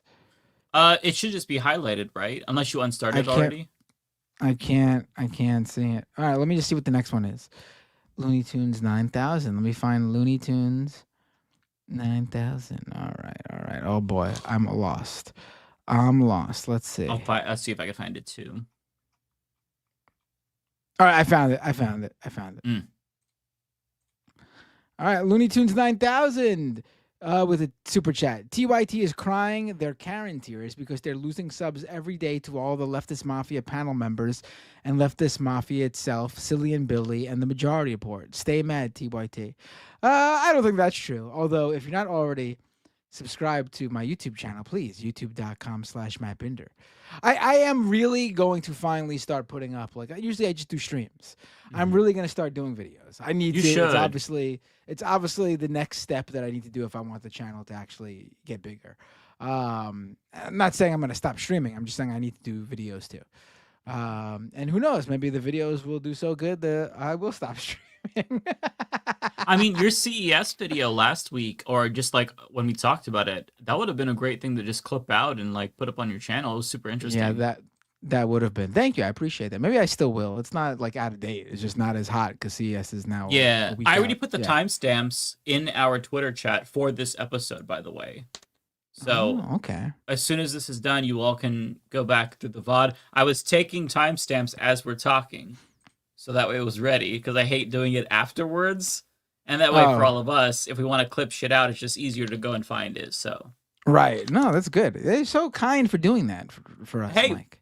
Clip that out, monetize it, throw it on your channel, and people will watch it. I like watching clips from highlights from podcasts if I don't like watch it live.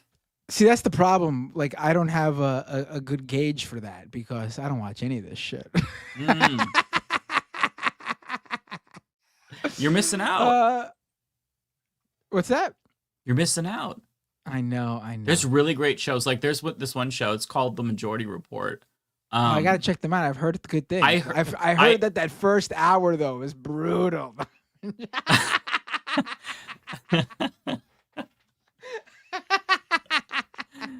I was gonna say I heard about this guy. His name is Hassan. Also really good. Hassan Picker. Right. Yeah, I heard he's a fake socialist because he has a house. So. Yeah, I don't know about that. I like my I like my YouTube. I like my YouTubers and Twitch streamers to be homeless. Let's go to Doug on the roof with a super chat. You know who limited posting news on Facebook and Instagram in Canada? Zuckerberg did, and Joe polished his danglers for hours. All right, that's a very good point. He did in the U.S. too. Yeah.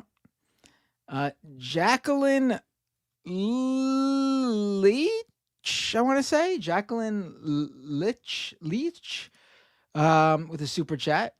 If Biden pardoned Leonard Peltier, it would be a strong step forward for the USA to quit funding genocide as foreign policy. He's not going to do that. This is the end. Joe Biden's not doing anything else. This is it. Watch, tomorrow he's going to come out and say that he's pardoned. I wish he would. No, but, yeah, him and Stephen Donziger. He's already. It's done. It's over. He doesn't care anymore. The Eduardo with a super chat. History doesn't repeat; it rhymes. The effect of our own government taking away TikTok on 119 will be our new 9/11. Never forget what they took from us. So I don't know about that. It's getting That's a little bit over dramatic, my friend. That's a bit much. Yeah, I don't think. All right. Yeah. I don't think the app will quite be the same, but as that Right. day. But okay. I understand what you're trying to say, and I don't agree with it. Tokyo Hans with a super chat. I am okay with China taking my data. At least they don't put me in school loan, credit card, and medical debt all in a 1-year period. I just don't understand why the average consumer in the United States, why the average citizen should care in general about that more so than they should care about U.S. companies and governments having their data. Yeah, that's what they don't get. I agree that the data policies and the lack of data privacy and the collection of data in general by all these tech companies and technology platforms is bad. I think something should be done about it. But then you need to do something about all of it. There is nothing unique about TikTok. I'm sorry. In fact, though, if you're going to rate it, I do care less about a foreign nation who has absolutely no power over my life. I care less about them having that data than I do about U.S. companies and the U.S. government. I mean, it's that simple. No, that's 1,000% agree with that. Yeah. It's just, as Ariana was saying earlier, they're just not very convincing. They're not convincing. Like, if the issue is national security, then you should put things in place to make sure that China cannot collect data of national security issues. That you should certainly block government use of TikTok or government employees using TikTok on their work phones or computers or whatever. Fine. If that's a concern, go ahead and do that. But otherwise, it's absolutely pointless because it just means nothing. Yeah.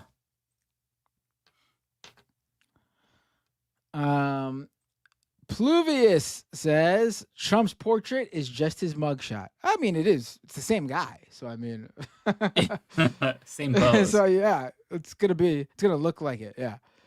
No, I know what you're saying in terms of like he's doing the same mean mug, right? Yep. Tokyo Hans with another super chat. Thank you, Tokyo Hans. I'm curious, hypothetically, at the next presidential funeral or whatever function they gather at in like 2029, and they have to sit in order of when they were pres, will it be Clinton, Bush, Obama, Trump, Biden, Musk? This is very funny.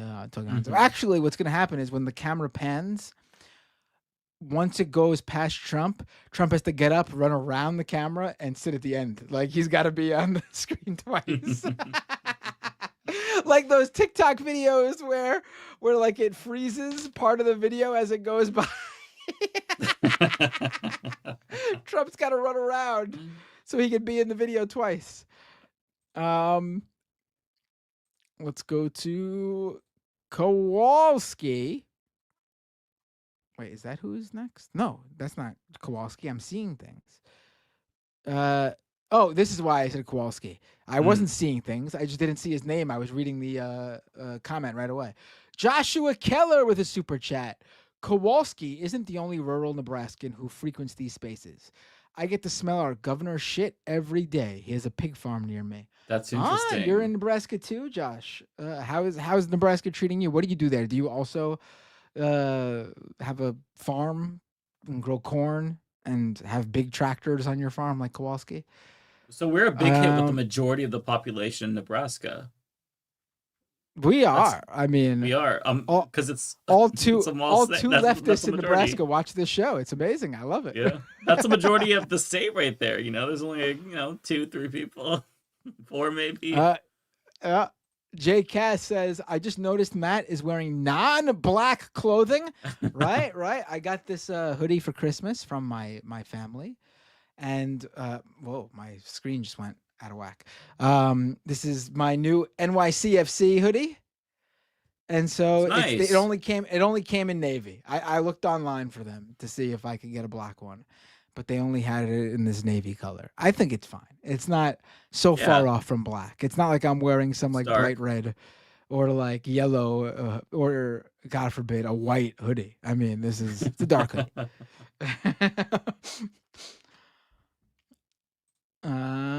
Let's go to the next.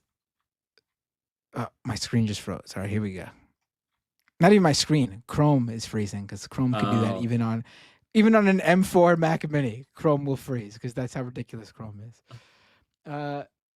John Jeffrey with a super chat. Republicans in my area tried to hijack the WFP ballot line and make sure that the candidate on that line is actually endorsed by the party. Peace. I do know that they do that, I believe, in states where the WFP is not as active. The Working Families Party is very active in New York. They can't. I don't believe they can really do that in New York, honestly. Maybe they could. I don't know. I would have to look it up, but I don't believe that's a thing that's possible. Like, it's the third biggest party in New York after the Democrats and Republicans. Like, it is a major party. Cynthia Nixon ran on the WFP line when she primaried Andrew Cuomo. So it's a big in New York City. It's a big party.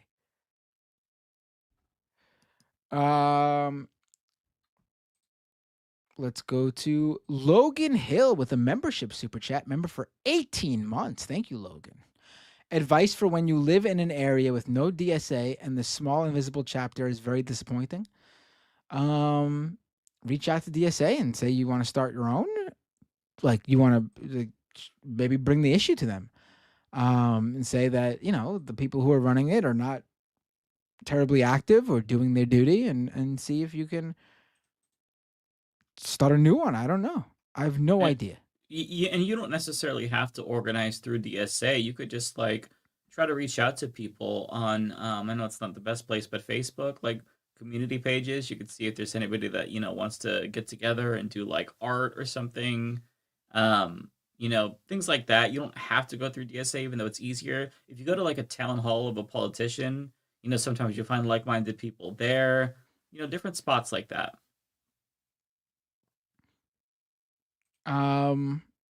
Right. Joshua Keller with a super chat. Binder, your thoughts on Jawbreaker? They're one of my favorites. Jawbreaker is great. I was never, I never got too into them as a band, but they have some great songs. I mean, in fact, I probably like a number of their songs, but like the version by other bands, like for example, I know that Movie Life did either the Movie Life, I think it was the Movie Life. The Movie Life, I think, did a cover of Do You Hate Me? Do You Still Hate Me, I should say. I think they did. Or maybe they just did that live. And I was like, this is better than the Jawbreaker original. But yeah, Jawbreaker's a good band.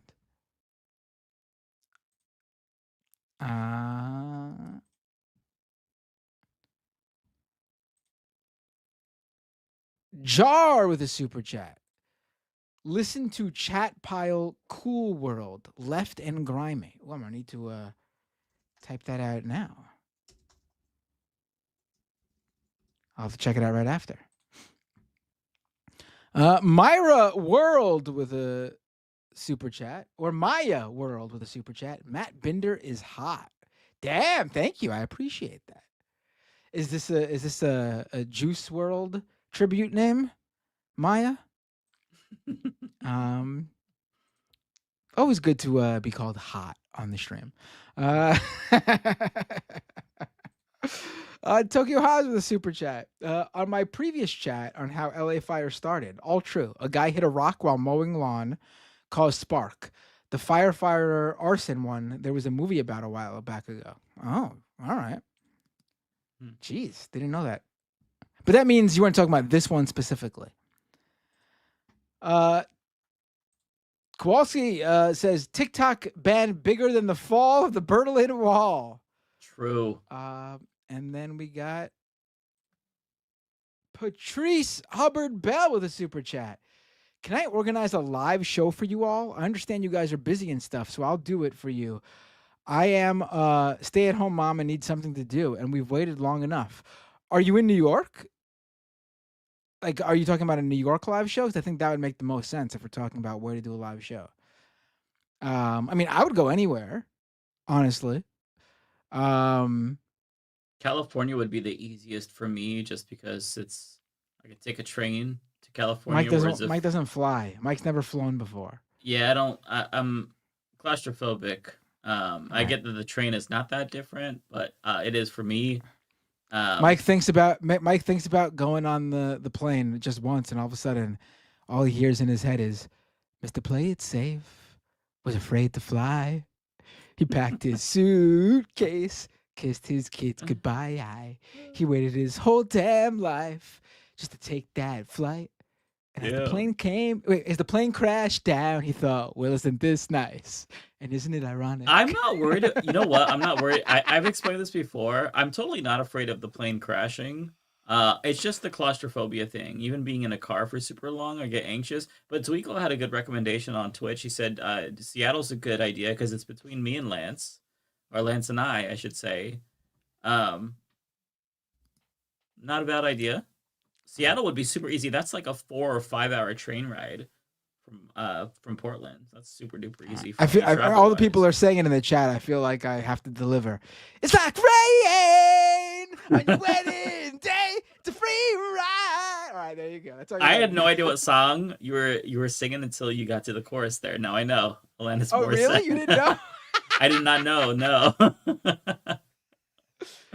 There's some people saying Seattle. It figures. Lorraine says I Seattle. love how the not that one, but her angriest song that was also like a big hit is about Joey from Full House.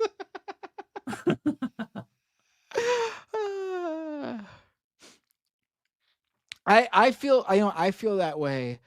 I go back and forth when it comes to planes. Sometimes I'm like totally fine about flying. Other times I'm like kind of nervous about flying. Yeah. But then you think about how many flights there are in a day, and how many people all over the world are flying all over the place. Right. And how few the incidents there are. You'll be just fine. A lot of people say Seattle. I'm done. I forgot to mention. I'm done. That's it. But, you're done? Yes, Okay. Patrice. Patrice, if you have connections to do to put together a live show, sure. I mean, I don't know where the best location would be, but I'm down. Obviously, the problem with this would be, I guess we would have to crowdfund for our flights because I can't afford to pay for the flight or a hotel. We could do it in Portland. You could just crash on my couch. Boom. Problem solved. Yeah, there's no one in LA. Like, I think if we did this, I think it makes the most sense to do it somewhere where one of us lives, right? Well, Ariana's I don't know if she's in LA or not, but she's like, I don't know where she is. She's in California. Okay, let me pull up mine. Okay, thank you, Laura, for becoming a member. Thank you so much to John once again for gifting 5 memberships. Very kind of you. Hideous Lemon says, Anna Karen Sperian. Thank you, Hideous Lemon. We've got Ethan Osborne. Thank you for the $2. I'm a wildland firefighter. The lies are infuriating. Oh, I bet, Ethan. Especially because this is your life. So to hear all these harebrained ideas, that would drive me nuts. It drives me nuts that I'm not a firefighter, so I feel for you. Listen to Bill Burr. That was he had a great rant on Jimmy Kimmel's show. Very cathartic. Yes, that was great. Shrimp Paste 1, thank you for the $10. Very generous super chat. Love this Avengers team. What do you guys think of the Green Party slowly growing and downfall of the corporate Dems? Heck, I and many others voted Green this time around due to the BS war stances. Yeah, I don't begrudge anybody who didn't vote for the Democratic Party. The problem is that it's the system itself that really inhibits the Greens and any other third party from running. I think that what I've been trying to tell people to do is, if you really are focused on that, definitely try, if it's available in your state, to get like a ballot initiative or a referendum to do ranked choice voting. We actually had that in Oregon and it failed. It basically failed everywhere. But if you don't get ranked choice voting or try to change the system, then they really won't be viable, because Democrats and Republicans, especially after Ross Perot in the 90s, they straight up rigged the system against third parties. So it's an insurmountable goal. So that's kind of the one thing which sucks, because it'd be nice to have a different option, but our system just doesn't allow that, unfortunately.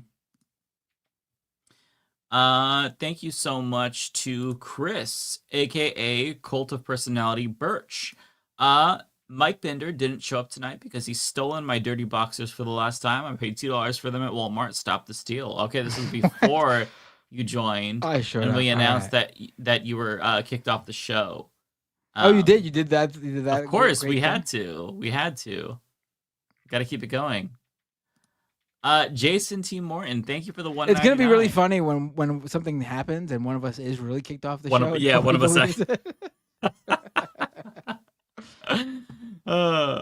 Jason T. Morton, thank you for the $1.99. Hey, I'm a Gen Xer, and I think Musk is a moron. Somewhere, someone's good. Somewhere, someone is still waiting for the pyramid to come back, thinking that whole thing was a gag. Tokyo Hans, it's not up on the screen, but member for 11 months. Thank you. Mackie Fermian, new member. Thank you so much. Let's see. The next one here is from Unknown. Still waiting on the Leftist Mafia session where you play something on stream, watching TLM, trying something like Scribble.io or Jackbox could be very funny. That honestly would be really fun if we play Jackbox or What the Dub or Mario Kart. I think it'd be awesome. I think that What the Dub or Jackbox is the best bet because it doesn't require a console. I know that Rebecca doesn't have a Nintendo Switch. I don't think that Matt, I don't think you have one either. I don't know about Ariana. I have a Switch. It's not mine, but there's a Switch in the house. I just don't know if I have what I would need to connect it to stream. Yeah, I think the easiest way is if David or I connect a Switch and then everybody could play like through their phones. I think that's the easiest way that we all play a game. But yeah, I would love to do that. The next one here is from Jay Cass. Thank you for the $5. I got it. Let's throw raw milk or Peter Thiel's excessive forehead sweat at the wildfires. That's smart. I don't think anybody has proposed that. Yeah, Peter Thiel is a very wet person. I don't know what type of shit he's on, but he is super, super wet and just nasty, just disgusting. Johnny718 Bravo, $5. Thank you so much, sir. Only in this country will people villainize the poor, homeless, and powerless, and protect the rich and greedy. There should be 0 billionaires. 1,000%. Yeah, you're right. Adam Ilioff, thank you for the $5. Hey guys, I think Anna might be racist. Also, saw Franny posted a video on Zateo. Think she is moving away from TYT. Oh, I haven't seen that. I'll have to check that out. I love Franny. I think she is an amazing human being, great political commentator. Yeah, I support her wherever she's at. Thank you so much to Kowalski for the $1.99. I make landfall in Florida tomorrow, bringing more snow. Well, hey, I'm sure they could use it. Omega Shenron Dragon, thank you for the 5. I tried to keep subbing to TYT, but I couldn't anymore after how they keep lying about everyone. I wanted to support the rest of everyone there too. I know that's the difficult part, right? It's like you're kind of stuck between a rock and a hard place because it's not the entire network that's bad. It's the two main hosts. Everybody else is excellent. So it's genuinely sad. Let's see here. Sir Gerbil, member chat, thank you so much. You didn't say you guys are the left, and you didn't spend 2 hours calling TYT Nazis. I don't know if y'all are populous enough for my HOA Karen patronage. Oh, All right, we'll have to do that next time for sure. Nicholas Rodriguez, thank you for the $99.99. That is very, very generous of you. Thank you so much. Wow. I wish I had like some kind of a soundboard to play. That's super kind, Nicholas. Thank you so much. My goodness. Okay, so it says Rebecca Mondale said, so this is to Rebecca. Rebecca Mondale said he would send me a $20 gift card for a joke I had on clickbaity. Only problem is Ben has me banned. Mondale was showing his feet, and I said they're ashier than Pacific Palisades. They all laughed and clapped. Unbanned and gift card, please. I will, Nicholas, I will try to remember to relay that message. I'm going to take a screenshot of your name so I don't forget. And I will try to tell Rebecca to tell. Actually, I'll just tell Ben. I'll reach out to Ben and I'll ask them to unban you so they can get that gift card. Thank you, though. William G. Atheist #1. Thank you, William. A token from Canada. We are sending you 22 degrees during inauguration. That's -5C for Canadians. Well, thank you. Thank you very much. Kenzie Page, thank you for being a member for 19 months. Nicholas Rodriguez, again, appreciate that. $4.99. The real issue on the left is anti-capitalist versus pro-capitalist. What are each of y'all for the record? Yeah, I agree. That really is what separates liberals and lefties. I am 100% anti-capitalist. How about you, Matt? I'm a big capitalist. I love capital. I expected that. Capital is amazing. We should be more capitalist. I think it's not enough that you have to buy healthcare for, purchase health insurance, for your healthcare. It should be, we need to go a step further even. You shouldn't be able to buy even a Band-Aid at a store without having insurance for that Band-Aid. And also, Matt is a landlord as well. I am a landlord. That's correct. Oh man, that's gonna go. Someone's gonna clip that and go so I far. know. I don't own shit, man. I don't even own a piece of a piece of anything to even. I don't own a plot of land big enough to put a stool on to sit on, please.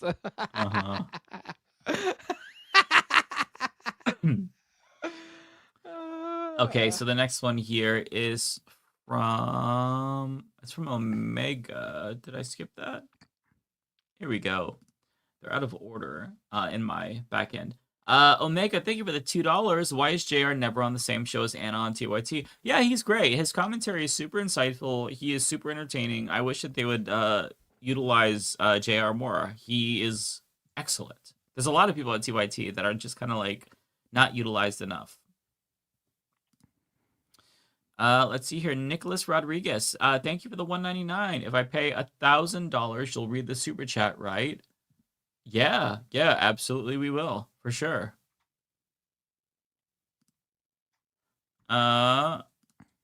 Nicholas Rodriguez, $1.99. Super chat's best part of capitalism. I think he's kind of making a point. Well, capitalism is workers owning the means of production. So it's not necessarily like socialism, or if you're anti-capitalist, it doesn't necessarily mean that people don't have money or make money. To me, it's about like workers, specifically centered on workers. So that'd be that'd be at least my definition of capitalism. I think that's probably the most common one. Although, these days people tend to have different definitions.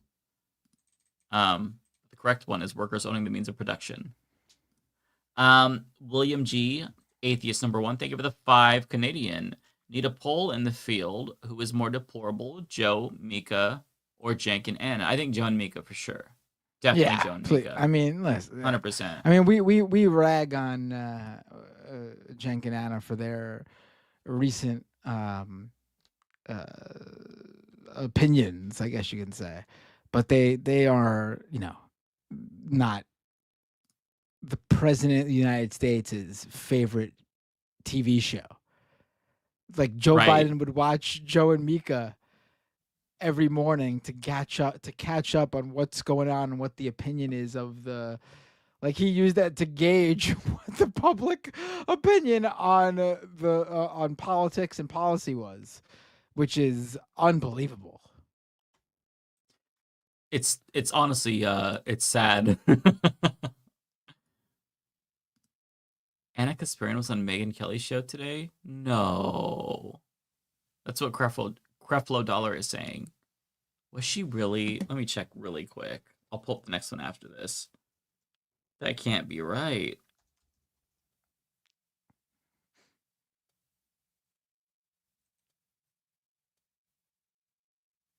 Ooh, she was. She was?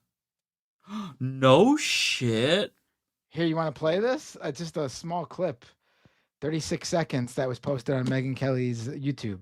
Sure. But Silly and Billy have got to get on this because I can't watch that, but I know that they're gonna cover it for me. Oh, okay, boy. let me know when you drop the link. It's there. I've not watched it. I'm about to watch it for the first time with you. Hang on, let me get the chat off the screen here.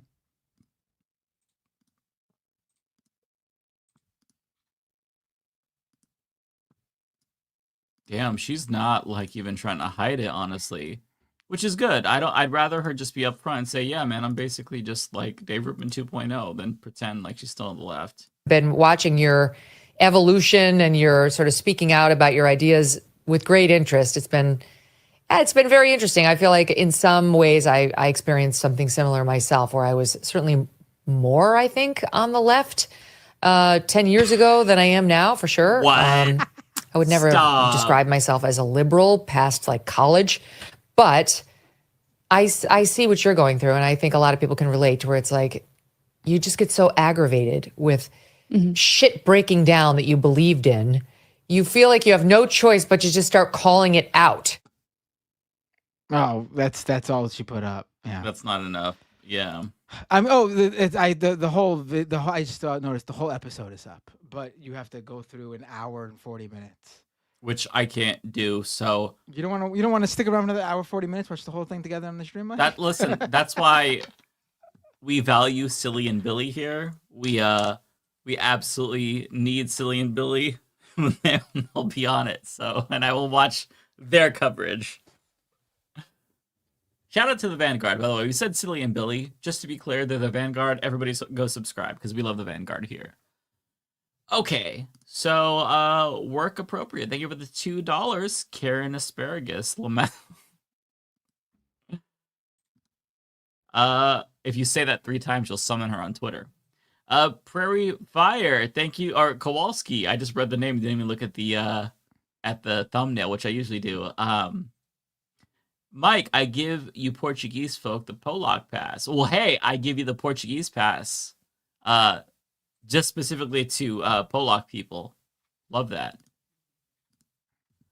Chris Corcoran, $5. Thank you. When people say eat the rich, I think Peter Thiel will be the first one to get eaten because the dude looks right. He looks like he's been in the and like fucking roasting over a fire for a long time with how sweaty and wet he is. Like I genuinely don't know what the fuck is his deal. Rachel, some people have very porous pores. I mean, fuck. I have very oily skin, but mother of God, like his sebaceous glands hate him.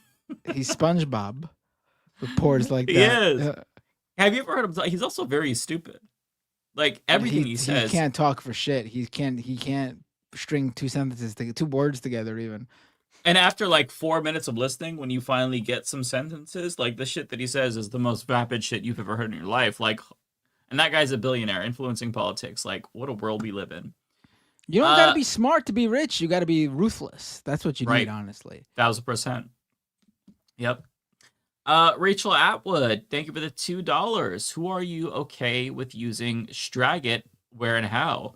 Well, this is a question for Matt because he would be the individual to give the pass for that word. Matt?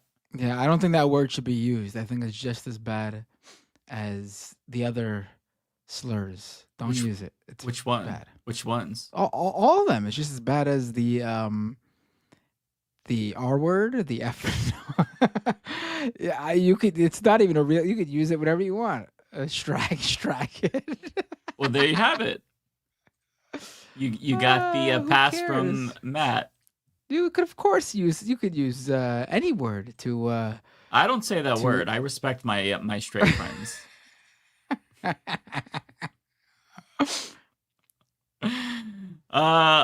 Asa, CFO of Enron, thank you for the $2. Burr should get on Rogan to put him in his place.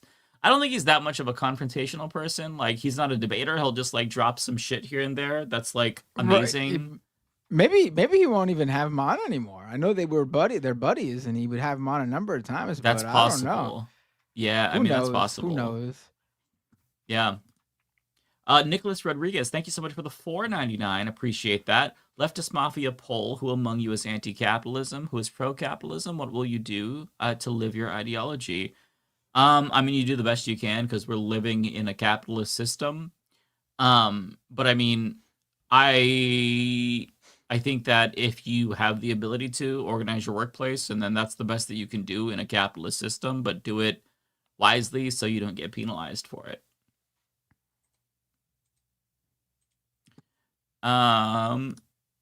Rachel Atwood, thank you for the $2. I've never walked to Canada. I did walk to Mexico. Well, hey, that's awesome. Snack Panther, thank you for the $5. The only Canadian that should be silenced is Aubrey Drake Graham, certified lawyer boy. Yeah, fuck that guy. God, he's all of a sudden litigious because he lost a beef to Kendrick Lamar, making him look even dumber. Dynamic editor, thank you for the $2. I can't say Mike the idiot here. Censorship. Hey, you made that up. Dynamic editor. No, dynamic editor is just joking. We're cool. On that note, though, it's funny because like sometimes YouTube comments will get picked up automatically by spam, and in every video I see people accusing me of censoring their comments. I promise you, I've deleted like maybe 5 total comments throughout my entire YouTube career, and they were like actually like they were hate speech or slurs or something really terrible. I do not censor comments. The thing that happens is YouTube will pick it up and flag it as spam. It happens if you like if it's automatically held for review for some reason, if your account is flagged, or if you try to post it again, if you don't see it, it'll pick that up as flag. And if I were to try to go behind the scenes and approve them, it would take forever because it's just endless pages of comments that are flagged for spam. So, long story short, I am not censoring you, but I reserve the right to, because the Humanist Report is authoritarian. We're not democracy. I am a king. So if I wanted to, I could, but I don't, because I want you all to have freedom and free will. Okay. Dirty Pirate, thank you so much for the $20. Incredibly kind of you. Appreciate that. Here with the... We're not trying to ban TikTok. We're trying to make it better.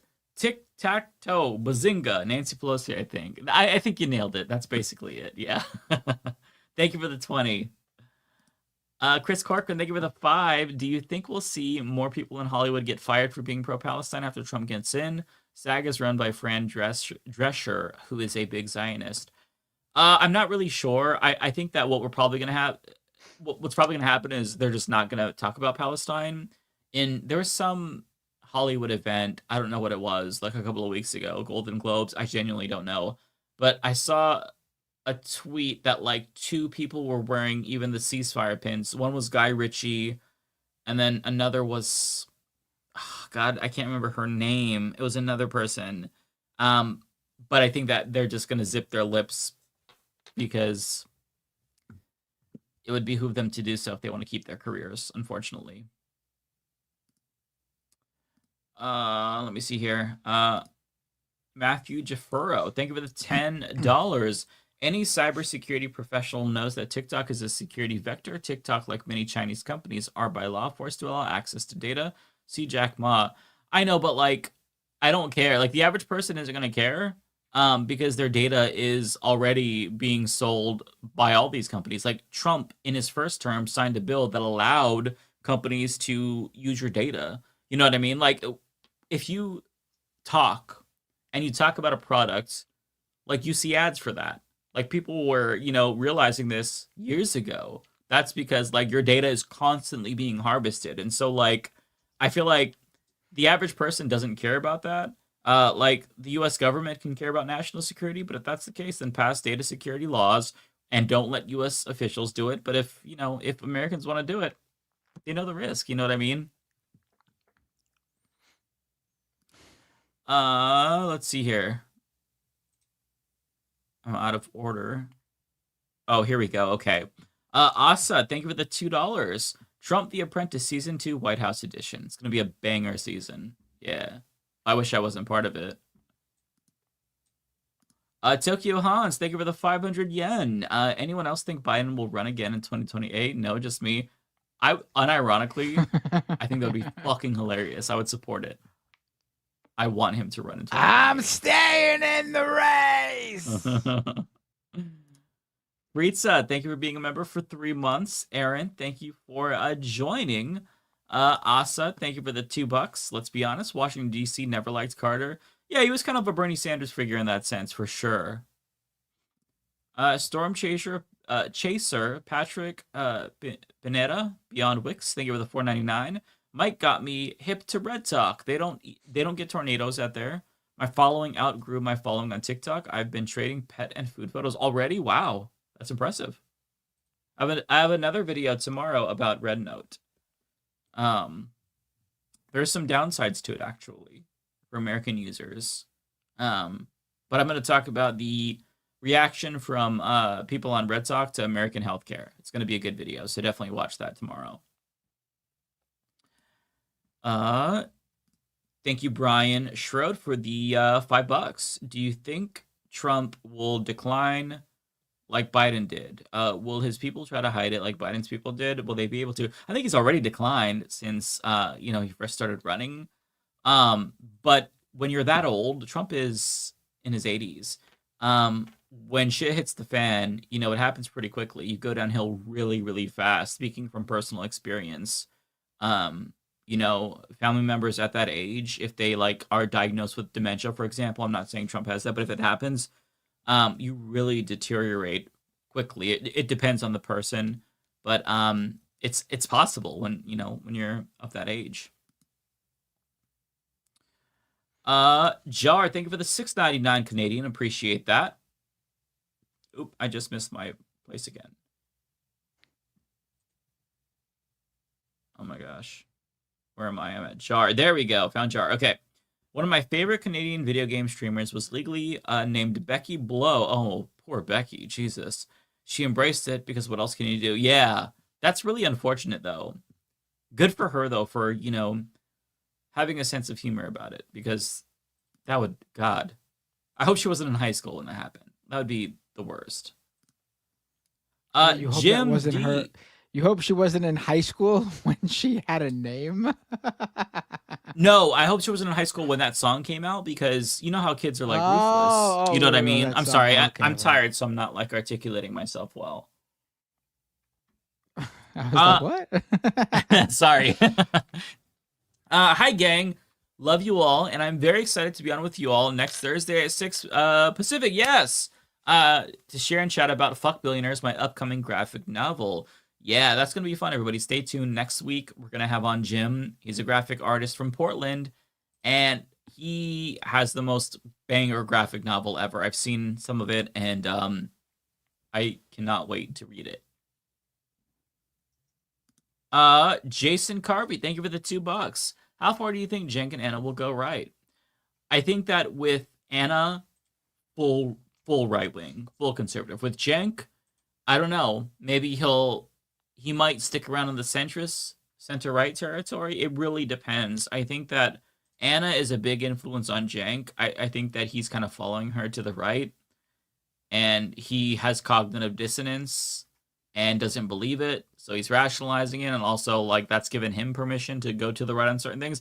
I don't know. He's also very NIMBY too. I genuinely don't know. Anna, it seems like that ship has sailed. I think she's there, right? With Cenk, that's an open question. Work appropriate. Thank you for the $5. Please advise Rebecca her super chats were disabled. There were people in the chat like myself unable to donate. I sent her a message through Twitter, so thank you, work appropriate. Appreciate that. Tin Man, thank you for the $1.99. I would love. I would watch you guys. Where'd I get? I would love. Where'd I get that from? Am I inserting? I love you guys. Okay, I'm so tired. Sorry. I would watch you guys play Fortnite. Yeah, I watched Matt play Fortnite. I love you guys. I love you guys. I just wanted to see some validation. I love you guys. I love you guys so much. I was just about to answer. I love you too, Tin Man. I love you. God, my brain is so cooked after 8:30 when we do these. Don't worry, I'm tired too. It's all good. See, this is why I make you read the super chats last, so that way my brain is still, and then by the time you're reading, I'm out. I'm in another world. Okay, Marcy, thank you for the $1.99. No message.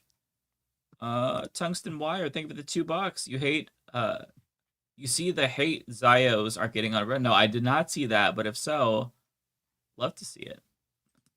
Pendulous, thank you for being a member. Chief, thank you for the $10. Really appreciate that. Thoughts on the recent Drake lawsuit on Not Like Us? Any song off of Kendrick's album y'all have on rotation? Luther. Luther is my go-to. I keep coming back to Luther. My second favorite is probably Gloria, but Luther's been like amazing. Both songs with SZA, by the way. So, you know, that's my love for R&B coming back through. I think that Drake is such a fucking clown. He has obviously never heard of the Streisand effect because that's what he's doing. The first time I think that he announced the lawsuit, Not Like Us was back on the charts. So the guy is cooking his own career, and good, because I fucking hate Drake. I think he's an imbecile. His music sucks dick. I hate him. I hate him so much. So yeah. That's another crash out, right? There's so many crash outs. TYT, Ethan Klein, Drake. Jesus Christ, people. All on the same level too of popularity and fame.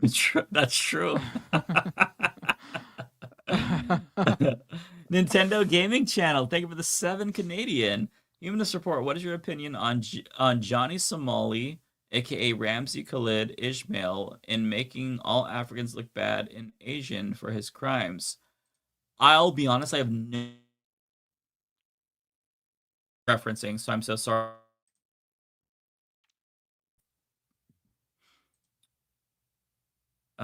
Okay, Lizzie. Oh, did you lose me? You were lagging for me. I'm not sure if it's me or you. Oh, I'm not sure, honestly. It might have been me. All right. Can you all hear me now? I'm sorry. So just in case it was me that froze, so Nintendo Gaming Channel asks about Johnny Somali making all African people look bad in Asia for his crimes. I've never heard of that person, and I don't know what they're referring to. He's a streamer who does like in real life streams, like walking around in I think Korea, South Korea, and he does like he harasses people. Oh. And so like people who live in the countries he visits like go out of their way now to like beat the shit out of him when they see him. I mean, if you're streaming where you are and you're harassing people, he got in trouble too, I think, in one of the countries he visited, with like legally got in trouble and like they held him or whatever. What people do for clout on the internet. Jesus Christ. Ridiculous. Yeah. Lizzie, thank you for the 5. In 5 years, Anna Asparagus will be on a How I Left the Left video. Also, there's a Nintendo Switch 2 teaser trailer. Lizzie, I was absolutely on that. Yeah. Yeah, I mean, 5 years is optimistic, honestly, about Anna. I mean, you're just on Megyn Kelly. Kowalski, thank you for the $2. Matt could be a landowner if he moved to Nebraska. Oh, that's a good point.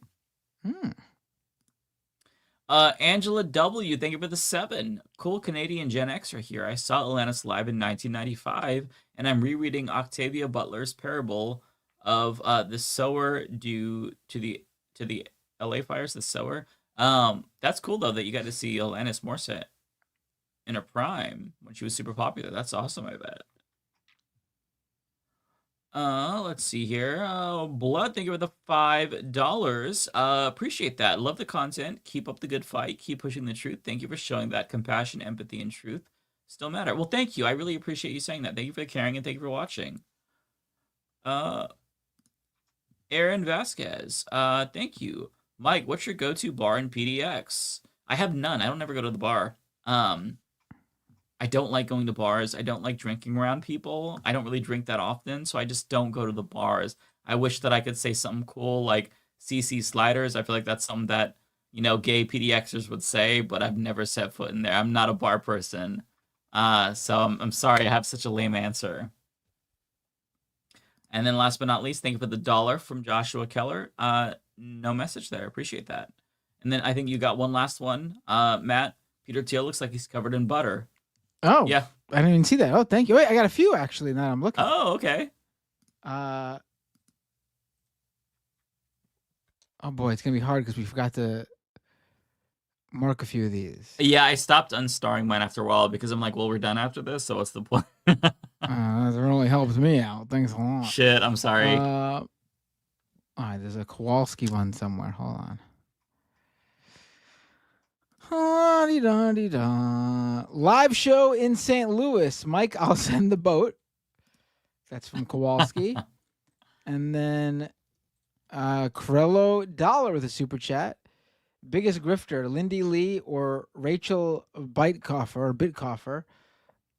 I hate them both, but probably Lindy Lee, right? Lindy Lee, yeah, for sure.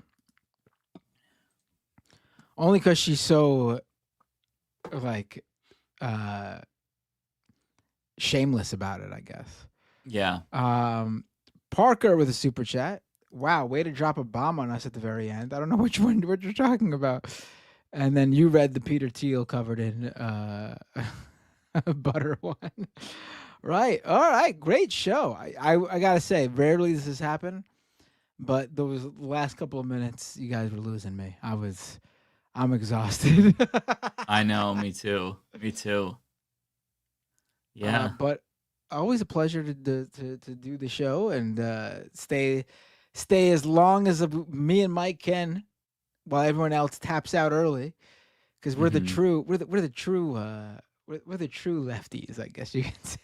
True. We stay here until our brains are leaking out of our ears. That's commitment. You know what we should have called this show? Actually, the show should have been called "Last One Left," because it would have a double. It'd be a double a double on what is it? Whatever. A double pun. It was a pun. It would be play on words. There we go. No, that's good. Yeah, it also rolls off the tongue. Yeah. Last one left. Last one left. And we would win every time. And each time we, throughout the show, every 20 minutes, we vote somebody off the panel. And then at the end, the last person who wins has to read all the super chats, but they get all the money. Yeah. Yeah. Oh, wait, hold on. Over on Twitch. Oh, that'd be good. I'd love to do that. I would stay as long. I would win every time. Mumbles459 resubscribed for 5 months at tier 1 over on Twitch. They've been subscriber for 6 months. Thank you. And Ponderosapine resubscribed for 9 months at tier 1. They've been subscribed for 36 months. Whoa. Thank you so much, guys and gals. Lucas LP subscribed with Prime, and Valanova gave out 10 community gift subs. Wow. Thank you so much. Jeez, guys. I got to say, over on Twitch, I guess people have been forgetting to up their Prime subscription, so definitely remember to do that. If you're a Prime subscriber to Amazon Prime, you get a free Twitch Prime subscription every month. So twitch.tv/mapbinder if you haven't used yours yet. And with that, who do you want to raid, Mike? I don't know. Somebody raided me, but I can't figure out who did. I'm not sure, but there is a bunch of people actually on. There's Frogan, there's Riverboat Jack, Pixel Smixel, quite a bit of people actually. Ravana. Your call then. Want to do Ravana? Who's someone we haven't rated? We haven't rated Ravana in a really long time. Is Ravana just playing the stream though? The same stream that Dan from the Web is, and I don't think Ravana's even on it, so that doesn't make sense. See. Yeah. Oh, okay. Let's do. Let's raid. Look and see who's on. Oh my god. I'm getting tired. Yeah, you're. Oh, Riverboat is just starting actually. Okay, no, perfect. Is the stream over? Oh, I don't know. Wait, let me refresh. No, it's live. Just starting. All right, cool. Let's raid. Okay. I almost typed raid into her chat like a boomer. I've never once raided that way. I just pressed the raid button, so I don't even know how to do that. So. Oh, it says invalid username. What did I do? Riverboat Jack. It's not difficult, Mike. Here we go. Oh my god, it's so hard for me to do that. There we go. I got it. Okay, it's queuing up. All right, it's queuing up friends. for me too.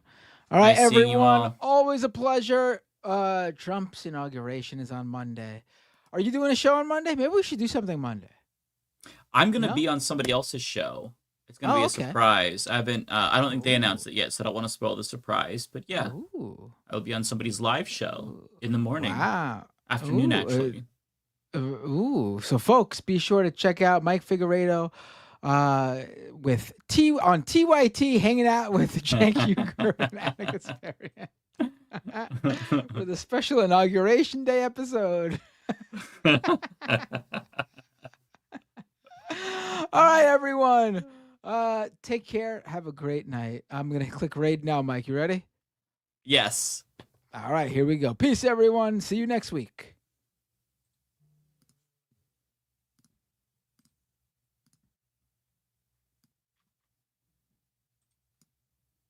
Oh, somebody in the chat said it's the Vanguard. They already mentioned it. Okay.